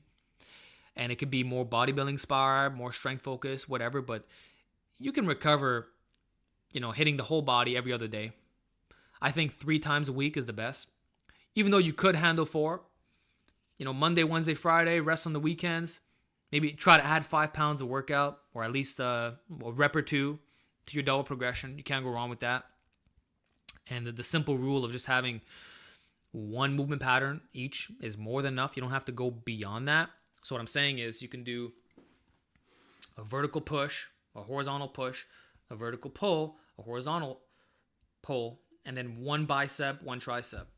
And you can leave it as simple as that. Like, you don't have to do like 3 pulling exercises with 2 or 3 different curls. Like this is not you don't have to turn your full body workouts into glorified push-pull legs programs. You can reduce a number of movements, like to such a level that even the indirect stimulus counts as a reduction. So like, if you did barbell squats and deadlifts, maybe that day you don't have to even do a row. Just leave it to a chin up and be done with it. But then on your other workout, yeah, you're doing the horizontal pull. So, there's the basic advice of having all the movement patterns equalized and then 1 isolation per major muscle. Then there's also going a step under that, which is still fine for novices, which is factoring in a tiny bit of overlap so that you can maximize your strength every workout. But I would just say, keep it simple, full body. You probably have a couple more months to milk it hard, like running something very like novice focus. And after that, come back and I'll give you some more advice. But I really, in this Q&A, especially at this stage where I'm tired and all that, I don't want to lead you down the wrong path. Please go pee, brother. We don't want you suffering. Give him a few minutes and hold off on the questions. Man's been holding it for hours. Alex pee now. Alex, much appreciate, my man. Hey, I'm glad it was helpful. No, I'm not going to pee. Mega bladder. Oh, did you miss my super chat? Don't worry, I'm going through them. 1 second, brother. Can dips help fill out my lower chest? Any tips? Yeah, it's probably the best movement for lower chest. And in terms of any tips I can give you, definitely go all the way down. So you're going to hear a lot of people saying to go where your arm hits 90 degrees, right? But you're not fully stretching the pecs. The whole benefit of the dip is that you're going beyond what would normally stop you with a barbell. So with a barbell bench press, right? When the bar hits you, this is all you get. You're stuck here. But with dip handles, you're going through it. So this is like, my hand is above my freaking chest. But with a dip handle, look at that. I can go below the chest. And what do you think that's doing? It's stretching out everything. And it's also doing the same thing to the delts. So you're going to get a better overall stimulus, and it's going to be more difficult, which some guys would say that's a freaking negative, right? But no, the whole point is to get more out of less weight. So all the way until it's literally like you're going to dislocate your damn shoulders. That's what I want you doing in the bottom, all the way back. And if that's too difficult, it's because you're bouncing your dips. If you ease into the stretch, so slow down. Look at that video I did with Dr. Mike, right? Slow down, and even body weight will be difficult, especially if you're just starting off. So I normally do 4 to 5 plates on weighted dips. When I was with Dr. Mike, he made me do 1 plate. 1. So 1 plate into a drop set of regular body weight dips, in which I think I got like 10 reps, okay, which is crazy. And then I went directly into deficit push-ups in the same station. And then you go on the floor, go to failure again. So that's a little, giant set that you can try out with mechanical drop sets. But it all starts with the foundation that you are going to slow down your tempo. You're going to go deep. And you're not going to be bouncing all over the place. And you're going to maintain that forward lean for the freaking chesticles. All right. We love you. Marry us. Alex got 10-inch bladder. When you do a lot of Kegels, that's what happens, bro. You gotta have that. The stamina is universal. Helps you in all ways, man. But yeah, I've been holding it. I can't wait. Okay, I'll do it. Cardio over the bladder. What happened to the Irishman? No idea who that is.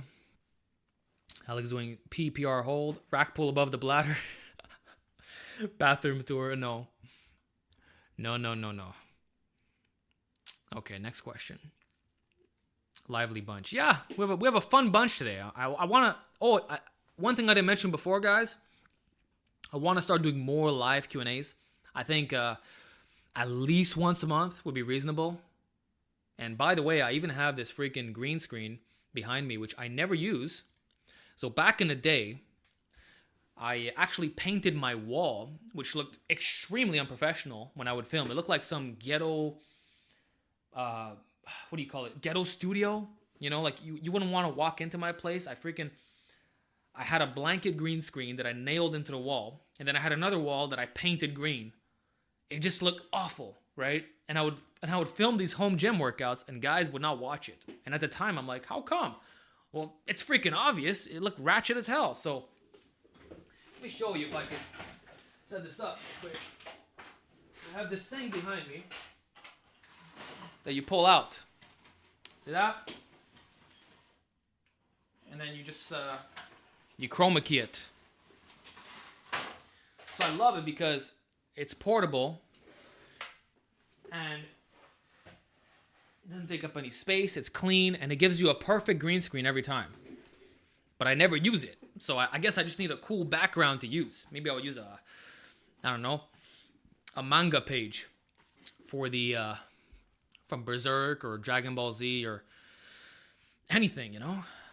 If you have any ideas for backgrounds, let me know. But this thing is awesome. But I'll tell you another thing, right? When I bought this, I didn't have my computer, right? And apparently the RTX series for the graphics cards, they can actually give you a perfect green screen. So it's like, that sucks. But I guess the benefit of this is if I'm not doing something on my computer, like if I want to bring this green screen in the gym room, then it helps, right? But if I'm doing it here, I technically don't need it. Anime is... No, it's not. I'm an anime bro. I've been watching it all my life. And I don't roll that way, so I think you need to look into seinen. Don't watch those... I'm not even going to go there. I made a video on that a couple years ago. All right, next question. Exercise rotation for injury prevention and strength. My man, Thomas, thank you for your donation. I basically already addressed that earlier on in this Q&A. But you asked when to do it and is it necessary for a good program? In my opinion, it is necessary if and only if you want to stay injury-free for the long term. It's not necessary for hypertrophy, and it's technically not necessary to overcome the law of accommodation because there's other things that you could do, like change the tempo, the percentages, just wave your volume and intensity. There's a million ways to get strong and build muscle. And honestly, double progression is the most effective thing that you could do. Exercise rotation can help overcome plateaus, bias different divisions of the muscle, just get you generally strong, but it's not necessary for just hypertrophy, right, or strength. But it's super helpful for not getting snapped up. And that's the only way I was able to max out on the bench twice a week for, I believe, 6 months straight. So if you watch my journey, the 405 bench journey, and on Instagram, you can see all the max effort attempts. I swear to God, guys, every week I was maxing out.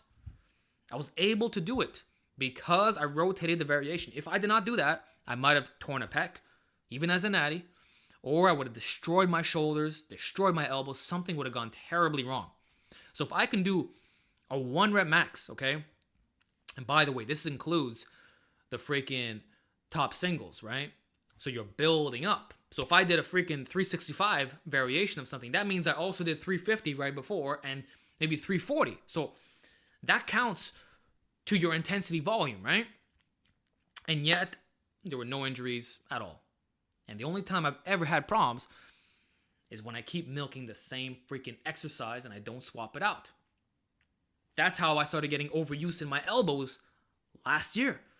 because I was only doing decline dumbbell extensions, or primarily. I didn't do the other extensions. I should have listened to my own advice. So that's the reason. In terms of when to do it, I would say every 3 to 12 weeks. And I know that's a very broad range, but it depends on your experience level.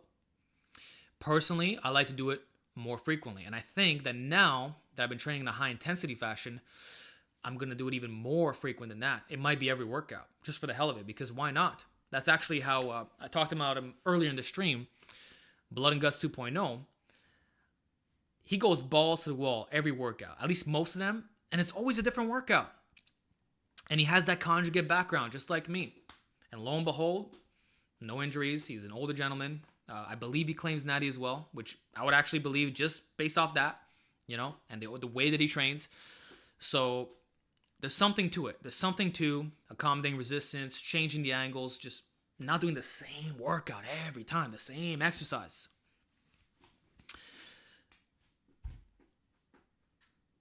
Dumbbell pullover or cable? I prefer dumbbell all the way. The cable never felt right. I feel my triceps way too much. So I suppose if you want more tries, but that's potentially benefit. But for me, the stretch on the thorax, which is the main reason why I do the pullovers, to open up this area and expand my rib cage, that's why I do the pullovers. And I don't feel that at all when I do the cable version.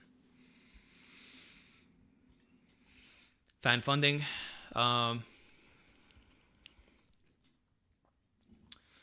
We're almost done here, guys. Right before my bladder explodes. Any advice on early intermediates designing a program with a silver era physique? I have a Bells of Steel Hydra and Buzzsaw incoming. Nice, man. You're going to love the Hydra. That's what I use in all my videos. Even Alan Thrall has one now.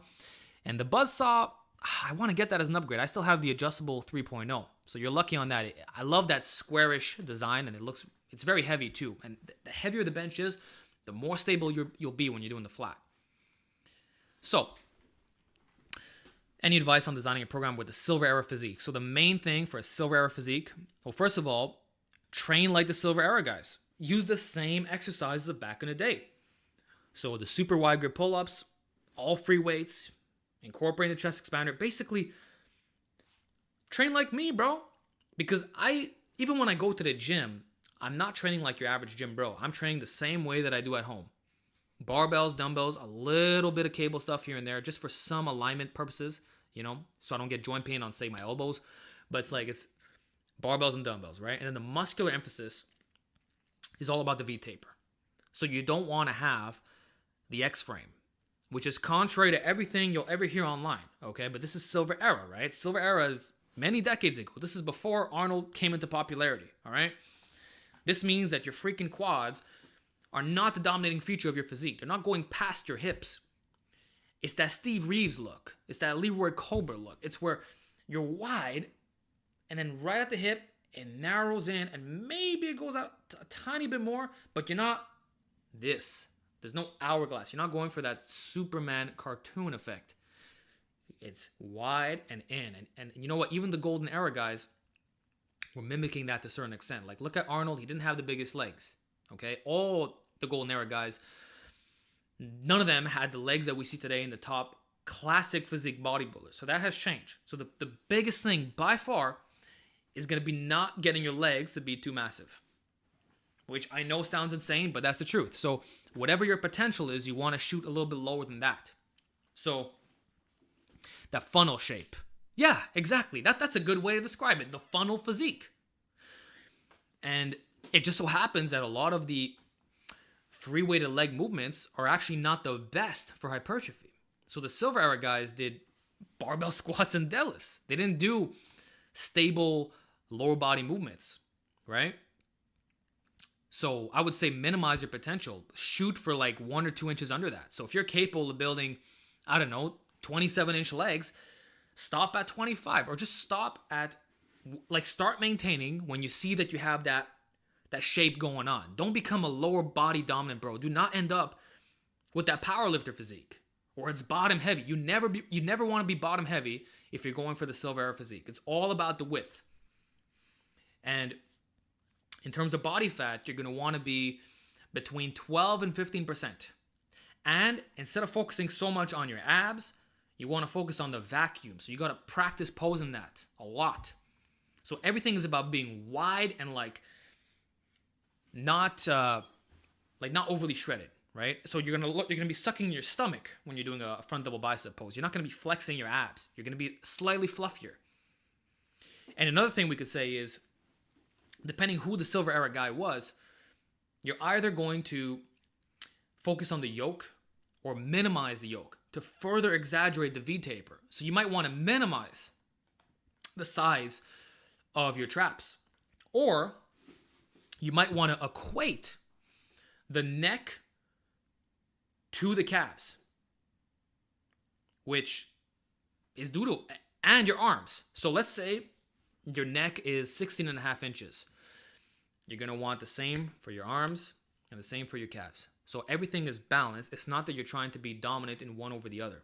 So the only thing that you're intentionally keeping a bit smaller are the legs, and specifically the quads. You don't want them to be too massive, and the glutes, it's like you want them medium size. You don't want a freaking, I'm not gonna start naming names now, but you don't want a Teletubby physique. Okay, that's it. Width, be wide. Look at Steve Reeves. Look at him when he's wearing a freaking suit, wide all the way. And that also means do your freaking wide grip pull-ups, because it turns out that they were right. That is the best pull-up for the lower lats, next to rack chins and L-sit pull-ups. And that's about it, my man. Hope that was helpful. Names. You see, I don't like causing drama. I don't want to be a name caller. However, if you want me to do response videos to certain things that are actually going to help you, not that I'm just talking a bunch of smack or intentionally dropping names because I know it's going to get clicks, well, let me know. Like, if there's actually relevant topics, like I know there's that Dylan McKnight issue from a couple days ago, right? That he lied about being Natty. Well, we can argue that's a relevant thing for me to talk about because I don't like people who lie about that kind of stuff. So I can make exceptions here and there. You know, if someone's attacking me directly, or if I'm responding to something that I feel is helpful, like when GVS got shredded, I felt compelled to discuss because he's talking about side effects that I went through. So there's certain things that are definitely relevant to what I talk about, but that I'm going to start talking about every influencer so I can steal their viewers or whatever. No, thank you. At the end of the day, information for you is why I do this.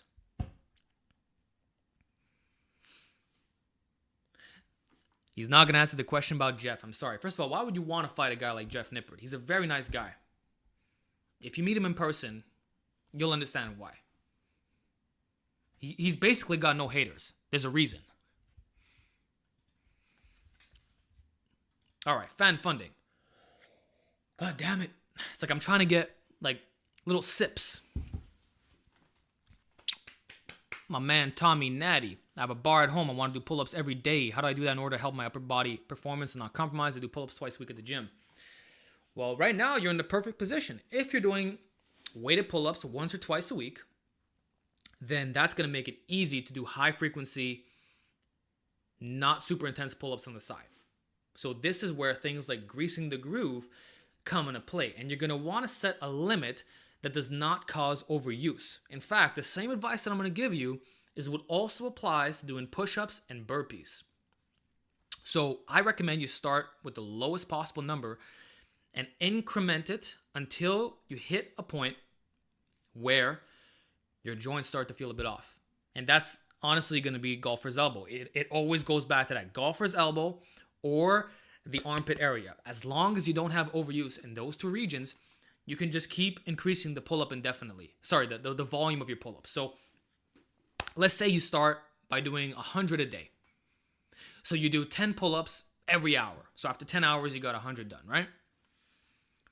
With time, you can try to get 120, 150, 200. You find out what your cap is, and you don't necessarily go above that. You just cruise in it. Because the goal is not to accumulate thousands of repetitions. It's just to get additional stimulus on the side, right? It's like Julius Maddox will do a lot of cable rowing on off days, right? But he's not doing thousands of cable rows. He's doing just enough to get some circulation and to help his bench tightness, but it's not to override the programming. At the end of the day, the effective volume is going to come from those 2 weighted pull-up sessions. Anything else is just a little something for work capacity. And the same applies to the burpees. If you're doing, like right now, I'm only doing 125 a day. I'm breaking up into sets of 10, or I'm doing a 15 down workout, which with, I believe, an additional 10 reps, right? But as I get more fit, once that becomes super easy, I'll jump it up again. I'll go back to 200, 300. Then eventually I can hit a point where I'm doing 500 burpees a day. And that's just for the basic variation, right? Then you start to introduce the Navy SEALs a bit more. So you start doing more 2 pumps. You start doing 4 pumps, 5 pumps.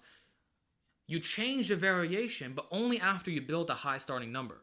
And in the case of pull-ups, I don't know what you're going to end up at, but I would say after about 150 to 200, like you're pretty good. And maybe you can just wear a vest so that you're still in that zone. So you put on like a 5-pound vest or 10 pounds or max 45 pounds, or rather just gain some freaking weight, right? But this idea that you got to train like a prisoner, like, yeah, I'm going to do 500 pull-ups a day. That's a lot of work. I did 500 pull-ups in one session, and I can tell you that would not be sustainable long-term. That'll get you sore. That'll interfere with your pull-up volume. So you need to do just enough that you're getting some stimulus, but it's not overriding the main workouts. And that's something that I cannot tell you what it's going to be. You need to get in there, experiment with the minimum volume and the max volume, and just see what your limit is. So search, there you go. So first, what Hone Nugent said, first search your limit and then increase with 10%. Exactly. Find what your limit is and then gradually start to increase past that point with a little bit more sets and slight modifications of that variation. But don't go all in from day one, because or else you don't know where to go from there. If you're just like, yeah, I'm going to start doing 200 pull-ups a day right now because it's January, let's go, the first, right? Then you don't know if you're going to go up or down. Like it's too extreme. So when it comes to building work capacity and doing calisthenics on the side, proceed with caution. All right. I think we have the last question here, guys. Is it worth it to switch from deficit push-ups to dips? Sometimes when I try dips, I get sternum pain. Now weighted, any tips, and does it really hit the upper chest? If you have sternum pain, deficit push-ups will basically give you the same gains as dips, just that it's less lower chest. Actually, we could argue that you'll get more upper chest. Because first of all, the flat angle does hit everything adequately. And the thing with the deficit push-up is that you can always change the angle. Dips, you're always locked into that decline angle. It's always going to be a lower chest biased weighted stretch overloader. But with deficit push-ups, the default is going to be flat. But if using a bench that is slightly higher, or even an adjustable bench where you can raise it by one stop, now you got this effect going on. So if your feet are higher than your head, now it's the equivalent of doing an incline deficit bench press. But in fact, it's a decline push-up. So that would be an amazing upper chest builder. You also would not need to go as heavy. You can wear a vest, maybe have 45 pounds in your backpack, and that'll be just as hard as going 100 pounds and above on a flat deficit push-up, which, by the way, is already very difficult in its own right. So I definitely recommend experimenting with different variations of weighted push-ups, but also, I'll end off on this. I'm going to make a video called the Weighted Dip Solution 2.0. So for years, I talked about how the sternum pain that people experience is due to structure. And although that is still relevant right now, I don't think it's 1 in 4 people. And I certainly don't think it's the majority. I believe that is due to rushing the process. So stay tuned. I'm going to share some important guidelines to build the tissue capacity, because at the end of the day, it always goes back to that. We now know that is the number one risk factor for developing injuries and pain in general. That and overuse. So it's about tissue capacity, load management, and just never rotating your stuff. So look out. That's just a sneak peek saying. And this is going to be the best one on the internet. There's no other video on YouTube that talks about how to cure all these problems. So I'm going to be the first to do it. It's going to be comprehensive. It's going to show all the special exercises. This excuse that people can't do dips is going to go away once and for all. So get ready. And with that said, we're done this Q&A. This was really fun. We've had our moments. I went on for 3 hours. So now I have a job to do. I need to timestamp this segment. Some guys are like, no. Sorry, man. I think I did what I had to do. It's a good way to start 2024. Again, expect some more raw content, a lot more shorts. I hope you all have a great evening. It's 6 o'clock over here. And we're going to do some great things. The Noble Natty community is constantly evolving. I'm here for you. At the end of the day, it's about you. And everything I do, as cheesy as this may sound, it's for you. It can't be about me. So this is going to be a year where I maintain a lot of aspects of my physique, but marginally improve on some other things like calisthenic skills and conditioning, stuff like that. But I want to just make a lot of content. I want to make content. I want to give you programs. I want you to be like, whoa, this year was even more informative than the last. And I just want all of us to elevate together because this is an important community. I'm grateful for all of you. And honestly, like I can't do this alone, you know? And the fact that we have other people now doing the same thing as me, it's such like a godsend. It's so, because I waited for this. For years and years, I felt like I was grinding alone. And now we got something real. And it's not just something that I'm just talking out of my ass. Like, it's there. I see you guys in the comment section. I see who showed up today. And I see how all the community supports each other. Other influencers, you guys going back and forth. It's absolutely wonderful. So, you know what? You're always showing love. Great. I'm just going to keep doing that as well in the best way that I can. And I'm going to keep it always real, always 100. Best advice of which I can offer. Best camera, best everything, okay? So that's it. We're done for today. I'm FItnessFAQS. I need to pee. I've been holding it in. And we're done, guys. So Happy New Year, 2024. Hope you crush all your goals. If you got any questions, post them in the comment section. When this is done, come back in a couple hours for the timestamps. I'll see you in the next one, okay? That's a gay law. Please take a pee break next time. Don't hold it. I got you. Appreciate you. Bonne année. Vous-même. Nice. Happy New Year. Happy New Year, guys.